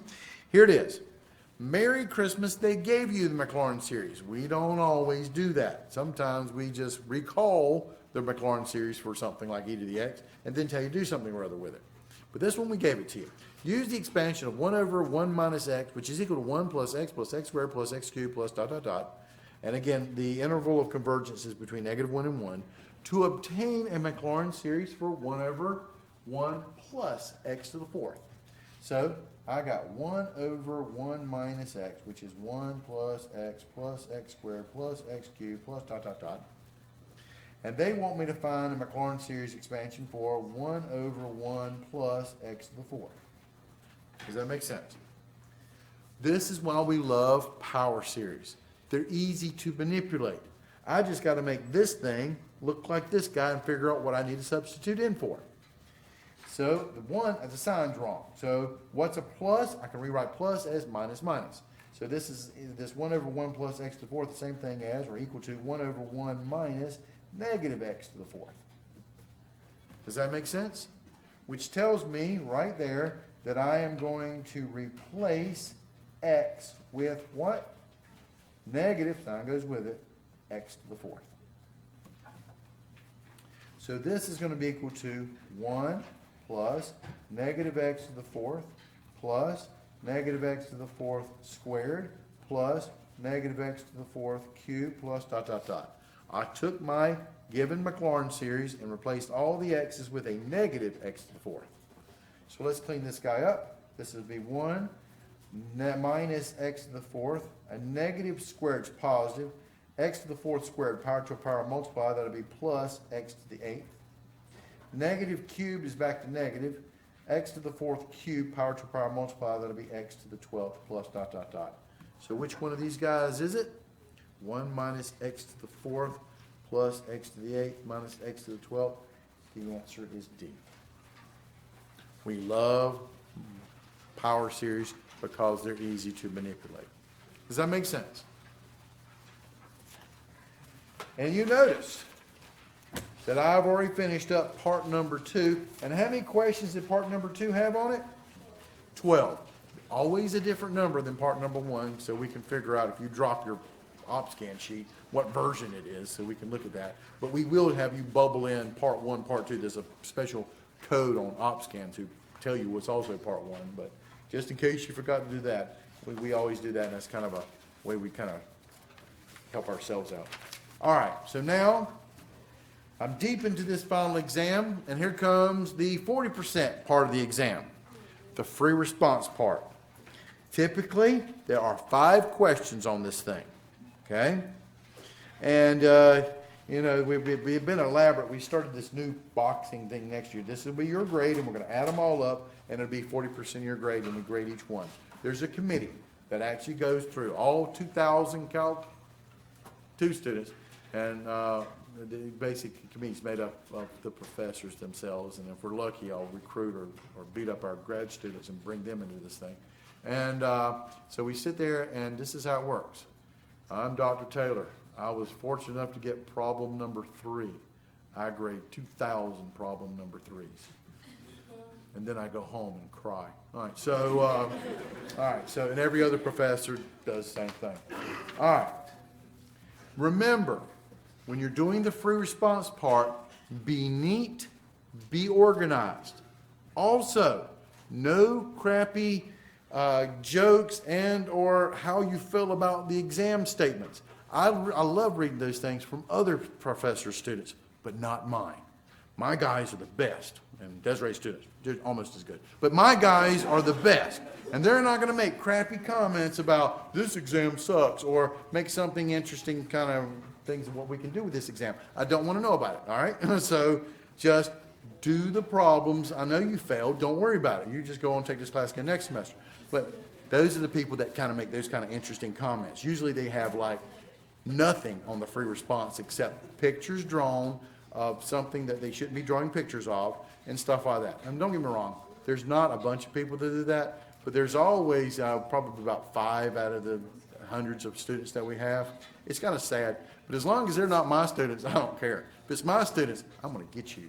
Okay, so, all right, here we go. No interesting comments, do the problem, and most important, show your work. Here's the deal. We're looking at what you know.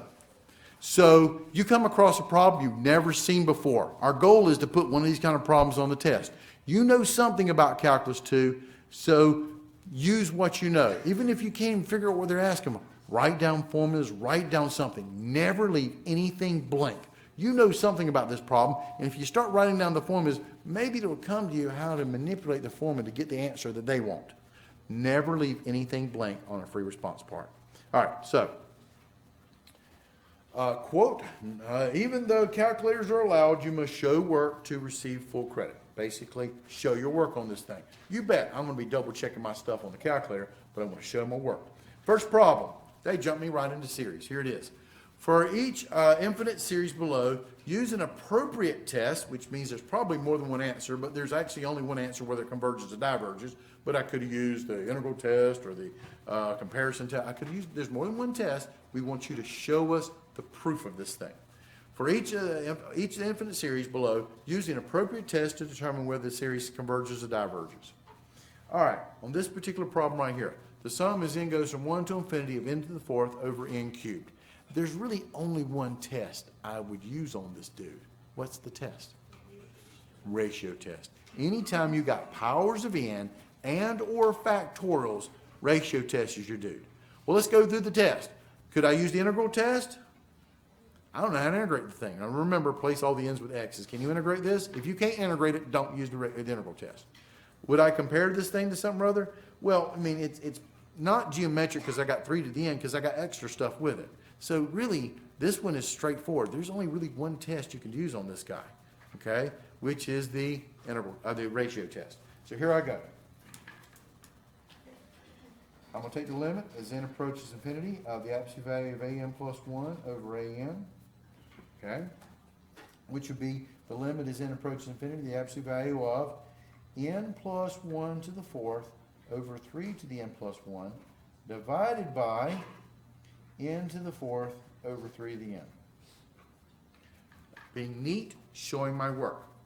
So I'm going to write this as the limit as n approaches infinity of big long fraction. The numerator fraction stays there. This is n plus 1 to the fourth divided by 3 to the n plus 1. And I like to spread them out because I invert and multiply, I'm grouping together like terms. So I invert and multiply, that gives me 3 to the n on top, and I got n to the fourth on the bottom. Now I'm going to clean this thing up. So 3 to the n plus 1 is the same thing as 3 times 3 to the n, because I just pulled one of them off, and the 3 to the n's cancel. Does that make sense? Now, this would be equal to the limit as n approaches infinity of the absolute value. Now, these guys have the same power, so I'm going to write that as one big power, n plus 1 over n raised to the fourth times, and the rest of it canceled, and I just left with a 3 on the bottom, so that's 1/3, multiplied by 1/3. Just cleaning up my fractions. Now, take the limit as n approaches infinity. Remember, limits go where the n is. This is Calc 1 stuff. The n's are now inside the parentheses because I cleaned this guy up. So if I go inside the parentheses, this would be the absolute value of the limit as n approaches infinity of n plus 1 over n, eventually raised to the fourth power times 1/3. But when I do this, n plus 1 over n, what's the limit as n approaches infinity? You could just tell me what it is because degree of the top equals degree of the bottom. We're good with that. You're in Calc 2. We know you know some stuff. You don't have to explain everything. But if I'm going to explain it, I'll explain it through my calculus methods of L'Hopital's rule, because it's infinity over infinity. So when I take degree of the top, which is 1, over degree of the bottom, which is 1, this thing goes to 1. So this is equal to 1 to the fourth times a third. And what's 1 to the fourth? 1 times a third? 1/3. Now here it comes. Now I'm going to write it elaborate because this is a proof. You've done the ratio test on this. We have the L value as 1/3, right? So as L equals 1/3, now let's compare. This is the ratio test. The L value compares to what number? 1. And how does it compare to 1? So as L, which equals 1/3, is less than 1, therefore, the sum as n goes from 1 to infinity of n to the fourth over n cubed. What's the ratio test say when your L value is less than 1? It converges. Converges by ratio test. Does that make sense? So I've got kind of a proofish angle on this stuff. Yeah. Do we need to rewrite the series out of it? Typically, yes. I mean, you want to, again, you are going above and beyond on the free response. Okay? So you want to be a little more elaborate. I mean, honestly, if you just said converges by ratio test with this thing, we would have given it to you. But full sentences is awesome, you know. So we try to, again, you're trying to impress the graders and stuff. So the sum as n goes from 1 to infinity of -1 to the n minus 1 over 3n plus 1. Now you'll notice on this problem they didn't mention anything about absolute convergent, conditional convergent, or divergers. If it's conditional, if they say the absolute convergent versus conditional convergent, you want to see if it's strong convergent by taking the absolute value of it, which means get rid of the -1 to the n mess. See if it converges. If it does, it's absolute convergent. If it doesn't, then put the -1 to the n, or in this case n minus 1, back into it and do the alternating series test on it and see if it converges. And if it does at that level, it's called conditional convergent. If it fails that, well, you only got one other option. Therefore, it must diverge. These are your levels of absolute convergent, conditional convergent, or divergent. But they didn't state that in this problem. What did they state in part B? Still the problem number 1 here. Tell what series, you use the appropriate test to do it. Look at this problem and tell me, since they just want to know if it converges or diverges, what's the appropriate test? Alternating series test. It's in your face, that -1 to the n, or in this case n minus 1 stuff. This is the alternating series. Since the series is alternating, I'm going to use the alternating series test. In the alternating series test, I need to state what the Bn part is. The Bn part is the part of the alternating series without the alternation. It's the sequence part, which is what? 1 over 3n plus 1. Does that make sense? This is the part without the alternation. When you do the alternating series test, it's the sum as n goes from 1 to infinity of -1 to the n plus 1, n minus 1, some kind of alternating, times bn. This is the bn part, the part without the alternation stuff there. We got to do two things. You've got to show me. Number one, on the alternating series test, the first thing you have to show me is make sure the terms do what? Decrease. So you just write out a few terms. This thing starts at 1. So this is 1, 2, 3. And so if you do 3 terms, you're good to go. So we're just looking for a pattern. Plugging in 1, this is 1 over 3 times 1, which is 3 plus 1, which is 4. Plugging in 2, 2 times 3 is 6 plus 1 is 7. Plugging in 3, 3 times 3 is 9 plus 1 is 10. But 1/4 to 1/7 to 1/10, my terms are decreasing. And number 2, when I take my limit as n approaches infinity of 1 over 3n plus 1, I'm going to get 1 over infinity. 3 times infinity is infinity plus 1 is infinity. But when the infinity is in the denominator, what do I get? 0. And what does the alternating series test say? If the terms go down and the limit goes to 0, therefore, the series, the sum as n goes from 1 to infinity of -1 to the n minus 1 over 3n plus 1 is what? Convergent by the alternating series test. Complete sentence. Does that make sense? But I showed the details of my work. That's what we're looking for.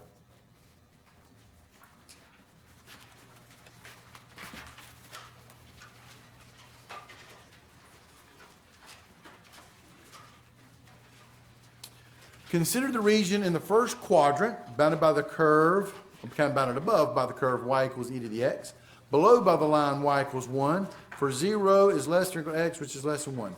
Set up, but do not evaluate, a definite integral that gives the volume of the solid obtained by rotating the region about the y-axis. Okay? When you're doing a volume problem and it's on the free response part, you want to be elaborate. One, draw pictures. Picture's worth, this is a 10-point problem. You'll get 2 points for the picture if you can draw them properly and stuff. There's that partial credit. If you can visualize what's going on here. It's not much, but 2 points is better than no points. So start out with any kind of visual stuff, draw it out. They said the first quadrant, so all I care about is over here. I got y equals e to the x. So e to the x goes to the point 1. I can put it on my calculator if I need to, but it looks like this. There's y equals e to the x. Yeah, I passed college algebra, high school algebra 2. There it is. Throw it on your calculator if you don't feel good about that. All right, and let's see here. And by the line y equals 1. Where would the line y equals 1 be at? Well, here's my y-axis. It goes to this point right here. Here's y equals 1. And we're talking about between 0 and 1. Well, here's x equals 0. Sorry, x is less than 0 is less than x, which is less than 1. X is between 0, and I've declared this to be 1. Here, you don't get points for this. What you can get points for, and because this is where most students will screw this problem up, is where's the region? Shade the region. Show the grader where the region's at. It's on top by e to the x, on bottom by y equals 1, above and below. And so we're talking about this region here. All right, let's keep going. We want to rotate this region about what axis? The y-axis. So we're going to rotate about the y-axis, stated in the problem. Notice something, brother. My function is in terms of x. I am trying to rotate about the y-axis. What method should I use? Shell method. Now, honestly, you could manipulate this equation and do the dishwasher method by converting everything in terms of y. And if you did it properly, we would have given you credit for it, but laughed at you. The functions in terms of x, we don't like manipulating functions, so keep the functions the way they are. The functions in terms of x, I'm rotating around the y-axis. This implies the shell method. picking up points along the way in case I screwed something up in my calculations. My shell method is volume equals what? 2 pi times integral from A to B, or what I call the point radius, times f of x top minus g of x bottom dx. Me writing this stuff out is more important for me than it is for the grader, but again, I'm picking up a point here and a point there just in case I happen to make a careless error on some calculations or whatever. Okay, so volume is going to be equal to 2 pi times the integral of, what would the point radius be?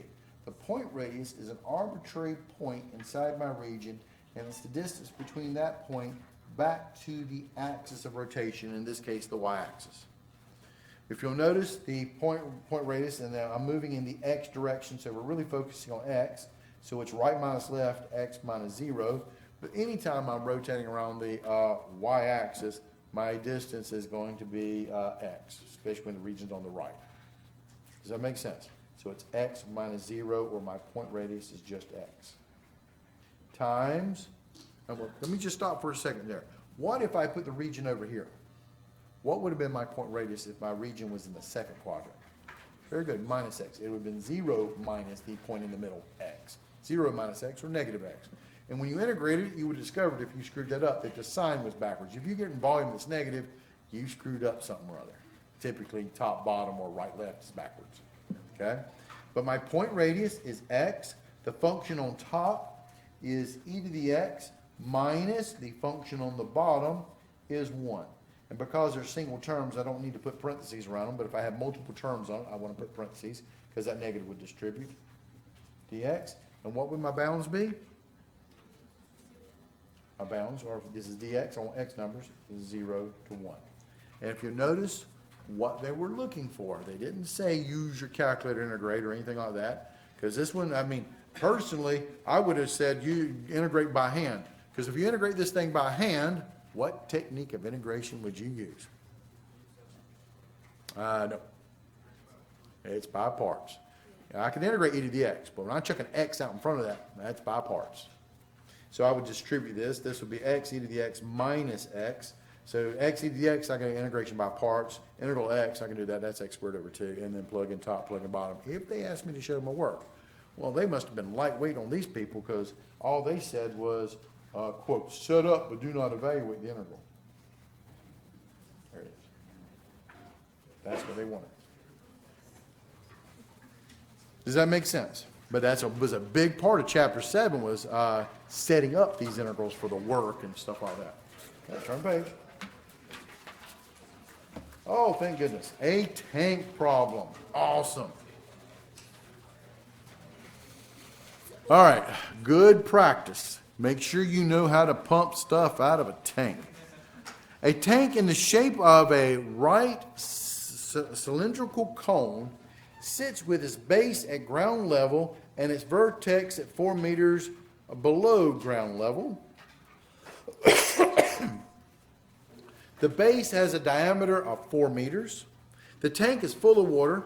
Set up but do not evaluate, which bothered me. I mean, we've got all this calculator stuff. Let's just use it. But whatever. Set up but do not evaluate a definite integral that gives the work done in pumping all the water out of the tank at ground level. If the density of water is 1,000 kilograms per meter cubed, and the gravitational constant is 9.8 meters per second squared, by the way. They left off the units there, but shame on them. But there it is. Okay.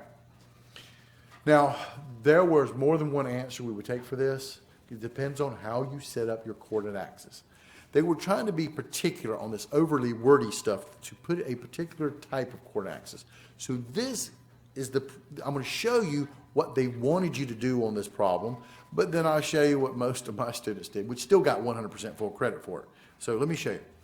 Now, they tried to set up the axis for you. Therefore, everybody has the same kind of answer type thing here. A tank in the shape of a right circular cone. What does a right circular cone look like? Yeah, it looks like a tornado. A right circular cone thing here. So we'll make sure we got the same picture in our minds here. Okay, sits with its base at ground level, okay, and the vertex is 4 meters below ground level. So The vertex is 4 meters below, that would be at -4. This would be where the vertex is at. I'll call him little v.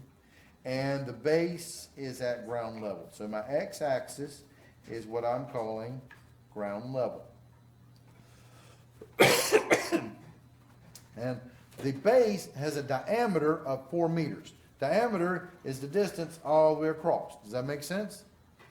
So if it goes all the way across is 4 meters, that means if I split it down the middle, this is going to be over here at 2, this will be at -2. Does that make sense? And the cross section, by the way, very important, the cross section of a right circular cone is a triangle, right? So I'm going to kind of throw in this three-dimensional thing here. So this is what we got. Yeah, I got put in the 3D thing, but the cross section is a triangle. Okay, so here we go. Now we got to figure out the work done, and this thing is full of water, so there it is, all full of water in this thing, and we're supposed to, quote, find the work done in pumping the water out of the tank at ground level. So all we got to do is get it to ground level here. Ground level is 0, the top of the tank. Okay? Let's write down our formulas. What's my formula for work? Work is equal to your basic form from a Riemann Sum perspective, is the sum of the delta force times the distance that you have to pump. The delta force is equal to what I call water weight times the delta volume slice that you're going to have to go through this little thing to see. Now, what does water weigh? Well, the density of water is 1,000 kilograms per meter cubed, but to get the weight out of it, you got to multiply it times gravity, 9.8. So what is water weight in the metric system? 9,800 newtons per meter cubed. If this was a problem with feet in the English Standard System, what is the water weight in the English Standard System? 62.5 pounds per foot cube. Things we know. 62.5 pounds per foot cube, or density times gravity, which is 1,000 times 9.8, or 9,800 in the metric system. 9,800. Now I got to go figure out the volume, the delta volume slice. Here comes my delta volume. So I'm going to come over here on an arbitrary y-axis and make a little cut. When I make a little cut out of this thing and pull it off, a little delta y right there, I pull it off, it looks like this. What does it look like? A little disc. It's so thin that the slant on the side is not going to make a difference. Does that make sense? So, to find the volume of a disc, it is a circle times height, and the height is delta y here, but it is pi r squared h. That's the volume of a disc. If it was boxy shape, it would be length times width times height. There's only 2 shapes you get when you do a cross-sectional cut out of this stuff. It's either going to be circular shape or box shaped. Does that make sense? Pi times r squared times h. But what is my r? Because this thing is on a slant, it's not the exact same number throughout. It changes. But when we're moving away from the y-axis, that means I'm going in the x direction. So my radius of this guy would be x. So my radius is x. My h is my the height on this thing is going to be delta y. So I get delta volume equals pi x squared delta y. Does that make sense? Because it's on a slant, you're going to have some x variables because it's a variable whatever level you chose to put the cross-sectional cut in that thing. So this is pi x squared delta y. Now here we go. Work is equal to the sum of the delta force, which is 9,800 pi x squared delta y. This is my delta force, if you will. But then we got to multiply it times the distance that we have to pump. What is the distance that we have to pump this thing? Well, wherever you make your slice at, that's at an arbitrary y level. You've got to lift that water up to, quote, in this case, the top of the tank. But because of where they put my coordinate axis at the bottom, where's the top of the tank at? 0. This is an arbitrary y variable, so what is the distance from the top of the tank to that arbitrary y variable? Top minus bottom is how you calculate distance, which would be what? 0 minus y. top minus bottom. This is how you calculate a distance, top minus bottom. Okay? Now, here we go. This is good. Now, let's clean this guy up and apply integral calculus. 9800 and pi are constants. That goes out front. Summation turns into integration. I have an x squared. I have a 0 minus y, also known as negative y. And the delta y turns into a what? dy. And I got a problem. What's my problem? I'm trying to integrate something with respect to y, because remember, work is all about lift. You said the y is the natural axis here. But I got an x variable right in the middle of this thing, because this thing's on a slant. So I got to convert x to y. So this is a very elaborate problem they wanted you to set up here, but all tank problems are. So to figure out the relationship of x and y, you got to look at the equation of the edge of the tank. The equation for edge of tank is what? Look at that edge of that tank. And again, you're looking at the flat dimension here. What is that? It's a line. You're going through the points 0, -4, and you're going through the point 2, 0. This point here, 2, 0, and this point down here, 0, -4. But how do you find an equation of a line? You've got to use the point slope formula, which I need a slope. I got 2 points already. I need a slope. The slope is equal to y2 minus y1 over x2 minus x1, which is going to be 0 minus -4 over 2 minus 0.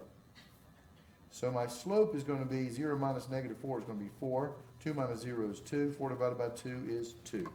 My slope is 2. And now I'm going to find the, like I said, I'm just going to pick a point. So I'm going to use the point slope formula. Y minus y1 equals m times x minus x1. I'm going to pick a point. It doesn't matter which point I pick. I pick the point 2, 0. So this would be y minus, so using the point 2, 0, and my slope is equal to 2. So y minus 0 is equal to my slope 2 times x minus my x coordinate, which is 2. I'm going to distribute, and I'm going to get y equals 2x minus 4. That is the equation of the line for the edge of the tank. They're either going to be linear, they could be circular, or maybe parabolic. But if it was parabolic or somewhere other, they would give you the equation for the edge of the tank. Now, problem is this. I want to integrate this function with respect to what? Y. But I need to have y variable right in here. So I'm going to have to solve for x in terms of y. I would add 4. That gives me y plus 4 is equal to 2x. And then I'm going to divide by 2. And so x is equal to y plus 4 divided by 2. And I'm going to replace it right here. Sorry, I'm off the page here. All right, so work is equal to 9800 pi times integral of x, which is y plus 4 divided by 2, quantity squared, times negative y, 0 minus y, dy, and all I got to do now is put my bounds on the thing. Remember, you integrate where the water that you want to remove. If I want to remove all the water, where's the water located at? Water's in the tank. Where's it from? This is dy, so I want y numbers now. -4 to 0. So this will be from -4 to 0. If they throw this at you and say they just want to remove half the water out of the tank along the y-axis, assuming it's half, what would you integrate if you want to remove half the water out of the tank? -2 to 0. Why -2 to 0? Because if you remove water, you're going to remove the top half because gravity kind of holds the bottom half still down there. Go to Hardee's and go get a cup of Coke or something, or Coke, Pepsi, Dr. Pepper, whatever. When you drink it, when you start looking at your cup, the stuff at the top gets removed, but your Coke's still down there at the bottom. Okay? I know you stick your straw all the way down to the bottom, but if you ever pay attention to straw, your straw fills up to the top of the level where the water, where the liquid's at. So when you remove it from the top. But if I pull stuff off of a building, you remove from the bottom on that. So pay attention to what kind of physics you got here. But this is the answer they were looking for. But however, because I've programmed my students so much on these kind of problems, you know, I typically don't like to put the axis at the top of a tank. I like to put axis at the bottom of the tank because a lot of people get bothered by having negative bounds on the thing. So you could have done this whole thing, but put your axis down here at the bottom. If you'd put it down here at the bottom, and then the top would be at 4, and then you could actually convert this thing over and integrate from like 0 up to +4, but a lot of this stuff would convert over. Does that make sense? And I redid the equation for that so that, because I would say it was about a 50-50. 50% of the people did it the way they were, quote, told to do it. Other 50% just drew the tank and put the axis at the bottom and didn't pay attention to, you know, where ground level was, and actually did it that way. And they did it perfectly right. They got the correct answer. Their integral was slightly different. We gave them credit for either one. So we do that for you guys. If you set it up differently, but it still does what you want to do, we'll analyze that. And if it's worthy, we will give you full credit for it. Does this make sense? Great problem to study here.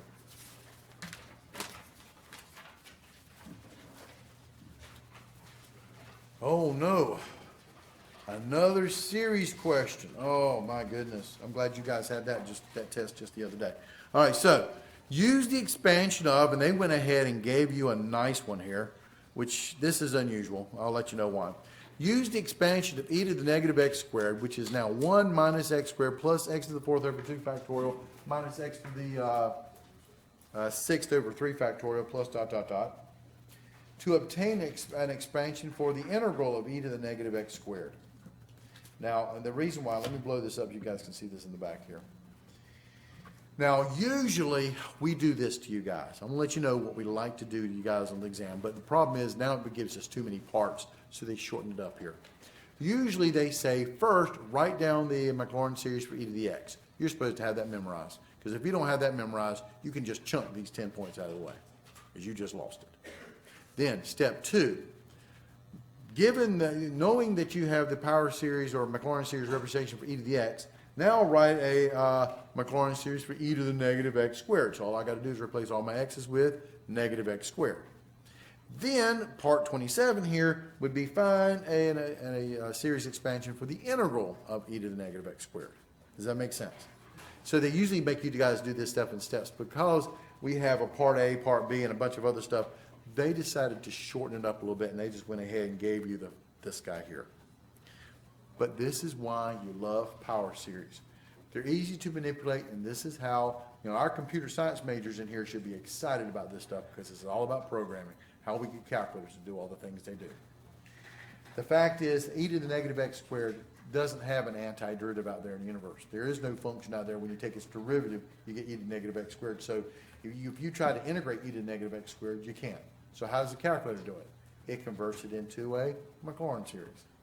So to integrate e to the negative x squared dx, all you need to do is integrate 1 minus x squared plus x to the 4th over 2 factorial minus x to the 6th over 3 factorial plus ... dx. Okay? Here we go. What is the integral of 1? I don't hurt yourself. X. Minus, what's the integral of x squared? X cubed over 3. Plus, what's the integral of x to the 4th? X to the 5th over 5 times 2 factorial, or if you cleaned it up, 10. We accept that, absolutely fine. Okay? Minus, what's the integral of x to the 6th over 3 factorial? What's the integral of x to the 6th? X to the 7 over 7 times 3 factorial. 3 factorial is 6, so that's 42. You write it either way, plus ... Does that make sense? But you forgot one big thing, and the people who forgot it lost some points. You integrated without bounds. I keep telling you guys at the beginning of the semester, when you integrate without bounds and you forget to put that major thing, you lost 10,000 points every time. What was that 10,000 point thing? Plus C, and I'll just stick it in the front, that plus C constant integration. Does that make sense? So this is the power series they were looking for. I mean, don't get me wrong, we didn't take off 10,000 points, but we took off like 2 points if you didn't put the plus C, because you didn't remember. Does that make sense? This is my Maclaurin Series expansion, series expansion for the integral e to the negative x squared. Now, quote, use the first three terms of your answer in part A to approximate this guy. I want to approximate the integral from 0 to 0.5 of e to the negative x squared dx. Does that make sense? But when I have bounds on it, I don't use what? Plus c. Plus c is for the indefinite integral here. This is a definite integral. So they said use the first three non-zero terms, first three terms. Well, the plus c is not considered a term when I'm talking about bounds here. So we're talking about this guy, and this guy. So this would be equal to, I've already integrated it, so this would be x minus x cubed over 3 plus x to the fifth over 2 factorial is 2 times 5. I'll go ahead and clean it up. That's 10. There's my three terms evaluated from 0 to 0.5. Let me stop here and show you where a ton of students made mistakes on this problem. We asked them to do this. They wrote the integral, the Maclaurin series for the integral of this guy. Here it is right here. You know what they did. They took this thing right here with the first three terms and they integrated it again, and then they chunked in the numbers. No, dude, you've already integrated it. This is all you need right here. Don't integrate it again. Integrating it again screwed it up. Does that make sense? Watch the careless errors. We've already integrated. I just need the terms. Now, according to the fundamental theorem of calculus, we plug in top minus plug in bottom. So this would be 0.5 minus 0.5 cubed over 3 plus 0.5 to the fifth over 10, officially dot, dot, dot, minus, I love plugging in 0 into these series because it's a Maclaurin series. When you plug in 0, you'll get 0. Does that make sense? So now, this is definitely a calculator problem here. This would be, clear up that thing there, 0.5 minus 0.5 cubed divided by 3 plus 0.5 to the fifth divided by 10. And I got 0.461458333. That's what they were looking for. Now, again, I'm trying to help you guys out to make sure you maximize that point total on this final exam here. We used the first three terms of the Maclaurin series for e to the negative x to get this integral. I'm going to double check that answer on my calculator just to make sure I didn't make a careless error somewhere. So the answer on my calculator is going to be different from this guy, but it, quote, will be close. Does that make sense? There'll be some decimals off because I only used 3 terms here. I didn't use 27 terms, then I get the same thing on the calculator. 0 to 0.5 of e to the negative x squared dx. And let's see what we get. 0.46128. Okay, I got 0.461. I'm happy. I only used 3 terms, so I know this is going to be, quote, close an approximation. Does that make sense? So, good. Now, here's the other thing. Amazed, because I'll let you know I got to grade this problem, let you guys know which one I graded last year. So, this third part here, part C, people left it blank. Now, you leave it blank, it's great for me because it makes it real easy on grading. It's called 0. But it's kind of disheartening when you teach this stuff all the time and people go, yeah, learn squat here. All right, so here it is. Use the alternating series estimation theorem to find an upper bound for the error for approximation in part B. All right. Here we go. Remember, for this error right here, we just used the first 3 terms, right?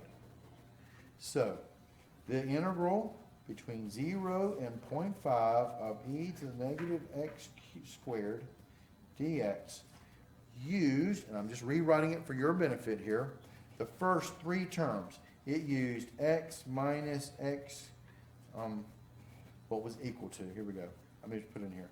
0.5, let me do it this way, minus 0.5 cubed over 3 plus 0.5 to the fifth over 10, because we only used 3 terms. What is the alternating series estimation theorem? when you've got an alternating series, which we do, the error for n terms, which is by definition the true sum minus the partial sum, is less than or equal to, what was the formula? Bn plus 1. This is the alternating series estimation theorem. When you got an alternating series, if you cut it off somewhere at Rn, you want to know what your tolerance is, you go to the next term up. So my error, or R, we use 3 terms on this thing, would be less than or equal to B3 plus 1, or B4. What is your 4th term on this thing? And you've got to go all the way back up here. What was the 4th term? We didn't call it plus C, so it's 1, 2, 3. These were the terms we used. What was the 4th term? X to the 7th over 7 times 3 factorial. And this is absolute value, so we don't use the negative here. So this would be x to the 7th over 7 times 3 factorial. Does that make sense? But what did we plug in for x? Where x was equal to what number? 0.5. That's what we were plugging in for my x's. These 0.5s. Does that make sense?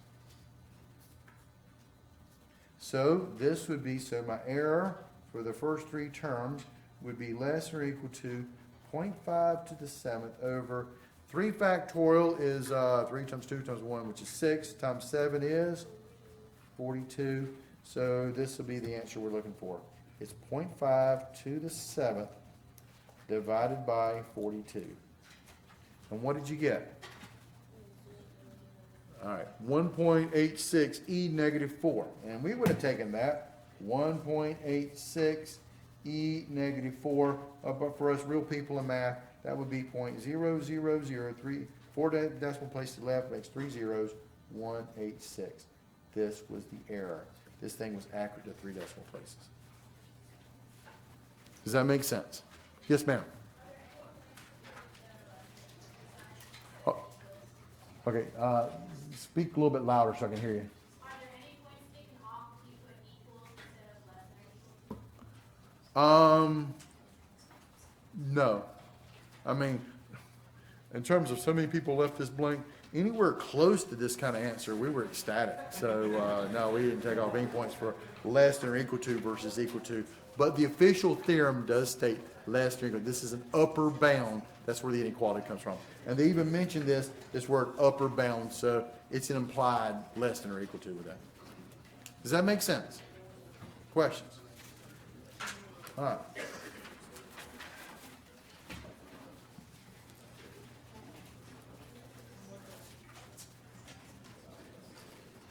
Let R denote the region in the first quadrant bounded above by the line y equals 1 and below by the curve y equals x cubed. Between 0 is less than x, which is less than 1. Find the centroid of the region R. You may use your calculator to evaluate the intervals. Oh, more formulas got to memorize. What in the world is centroid? All right, so first things first. You'll notice in this problem that my functions are in terms of x. So I'm going to write my formulas based upon the functions are in terms of x.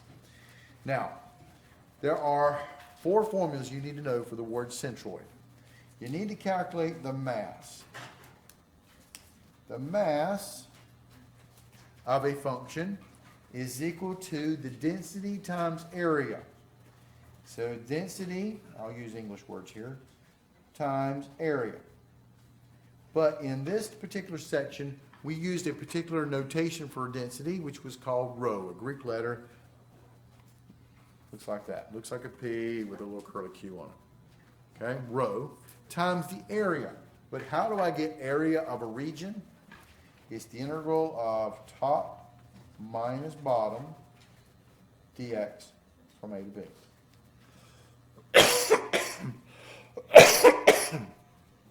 Okay? The next thing you got to have would be the moment about the x-axis. And I try to teach my students about the relationship between this stuff. The moment about the x-axis, the tendency for the region to teeter-totter or rotate about the x-axis. Since my functions are in terms of x, and I'm rotating around the x-axis, it is going to mimic the dishwasher method. Okay? And the dishwasher method was the integral from a to b of the top function squared, because we were talking about the x-axis and the y-axis, so there's no big radius. It's actually using the function parts here. The top function squared minus the bottom function squared dx. The only difference is on the dishwasher method, we have a pi shoveled out front. What is the pi equivalent to on your your moments about the x rotation stuff here? Very good, rho over 2.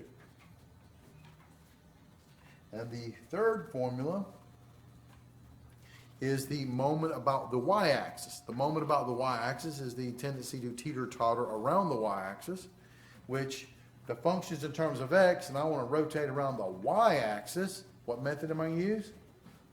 Shell method. Shell method was the integral from a to b of what I call the point radius, but the point between your region and the y-axis is just the point x. That's your point radius, x, times the top function of your region minus the bottom function of your region, dx. But on the shell method, we have a 2 pi out front. So if pi is equivalent to rho over 2, what is 2 pi equivalent to? Rho, or rho is your density. So these are your three formulas, and there's one more formula you need to get. The actual center of mass. COM on web work, also known as centroid. To actually calculate the center of mass, or the centroid, same thing, the x coordinate is the moment about the y divided by the mass, and the y coordinate is the moment about the x divided by the mass. Because if you look at how you have to set up the moment about the y you're using in the x direction stuff, that's how you get the x coordinate of it. You take the moment about the y divided by the mass. To get the y coordinate, you take the moment about the x divided by mass. So again, for study purposes, I'm writing down the formulas you're supposed to rememorize, getting you guys prepared for the final exam. So here we go. First thing I want to calculate, because I got to show all my work. At the end of the day, I want to have a point. But first thing I'm going to do is draw my region. I've got the first quadrant again, bounded by the line y equals 1, and by the curve y equals x cubed. Y equals x cubed is that nice squiggly graph right here. Y equals 1 is right here. This is y equals x cubed. Now, what region are we talking about? They said, quote, and in between 0 and 1. If you notice y equals 1 and x cubed equals 1, that meets up at the point 1 here. So you're talking about this region in here, because it's in the first quadrant, and it did say x is 0, between x is 0 to x is 1. Does that make sense? So this is my region. You always want to graph and shade the region. It gives you a handle on two things. One, who's on top, who's on bottom, that type of stuff, and the bounds. And the other thing is, I'm going to go ahead and speculate my answer. Where do I think the center of mass is? Right about there, which will be a little bit less than a half on the x-axis, but maybe a little bit more than a half on the y-axis. So I'm guesstimating, because I want to make sure my math actually calculates to what I envision. Does that make sense? And then when it doesn't, that's when I go check for careless errors. So here we go. What is the mass? The mass is the density times the area. But to get the area, this will be the integral of what's on top, 1, minus what's on bottom, x cubed, dx, between what are my bounds? 0 to 1. Does that make sense? Now, I can integrate this thing by hand. It's not overly difficult, but the people that make up the final exam also said use the calculator, because I think they were a little worried about the time issue, because you can spend some extra time on this thing, and you only got 3 hours. So on this one, they did say you may use your calculator to evaluate the integrals, but we're looking for you setting up this stuff. So here I go, leaving the row off here. Math number 9. Integral from 0 to 1 of 1 minus x cubed dx I got 0.75. So this would be rho times 0.75, but you fraction fans, that would be 3 rho over 4. This is my mass. Does that make sense? The next thing I'm going to get is the moment about the x-axis. The moment about the x-axis formula is rho over 2 times integral of top function squared minus bottom function squared of your region, dx. So this would be rho over 2 times integral of your top function, but looking at your region up here, your top function is still 1, the bottom is as y equals x cubed. So I've got it right here. All I got to do is change that 1 to a 1 quantity squared minus an x cubed quantity squared dx from 0 to 1. I would clean this up a little bit, and this would be rho over 2 times integral from 0 to 1. 1 cubed, and 1 squared is 1. X cubed squared, power to a power multiply, that would be minus x to the 6th dx. But again, using my calculator to integrate, I'm just going to recall that thing down and again change that 1 to a 6 from 0 to 1. But then what do I have to do? I got my answer. What do I have to do because of that rho over 2 up front? Divide it by 2. That's where a lot of people mess this problem up at. And then I got some crappy decimal answer. I'm going to go ahead and convert that to a fraction, which is 3/7 or 3/7 rho. That is my moment about the x-axis. So this is my mass. This is my moment about the x-axis. I got to calculate one more, and then I'm basically winning the game here. The moment about the y-axis, which is, the moment about the y, is rho times integral of x times top minus bottom, using the shell method formula. So it's rho times integral from 0 to 1 of x times the function on top, which is 1, minus the function on bottom, which is x cubed dx. And so integrating this guy, I'll just start over again. Math number 9, and let me slide it up so you guys can see what I'm typing in here. I'm going to make it, leaving off the row, I'm going to make it look exactly like this guy. Integral from 0 to 1 of an x times a 1 minus x cubed. Close parentheses inside. Notice how I'm typing this stuff in. One false move on the calculator, you may be integrating some stuff cool, but you're getting all wrong numbers on your calculator. So what do I get? 0.3 or 3/10. 3/10 rho. And remember, that's your moment about the y-axis. One more hoop to jump through. What do they want? They wanted the centroid. So your x-coordinate for the centroid is the moment about the y divided by the mass. So the moment about the y was what we just calculated, which was 3/10 rho divided by the mass, which is 3/4 rho. What happens to your rho's? They cancel out. You can invert and multiply and the 3's cancel, that's 4/10 or 0.4. Does that make sense? Or you can write it as 4/10 if you want to. We took it either way. All right?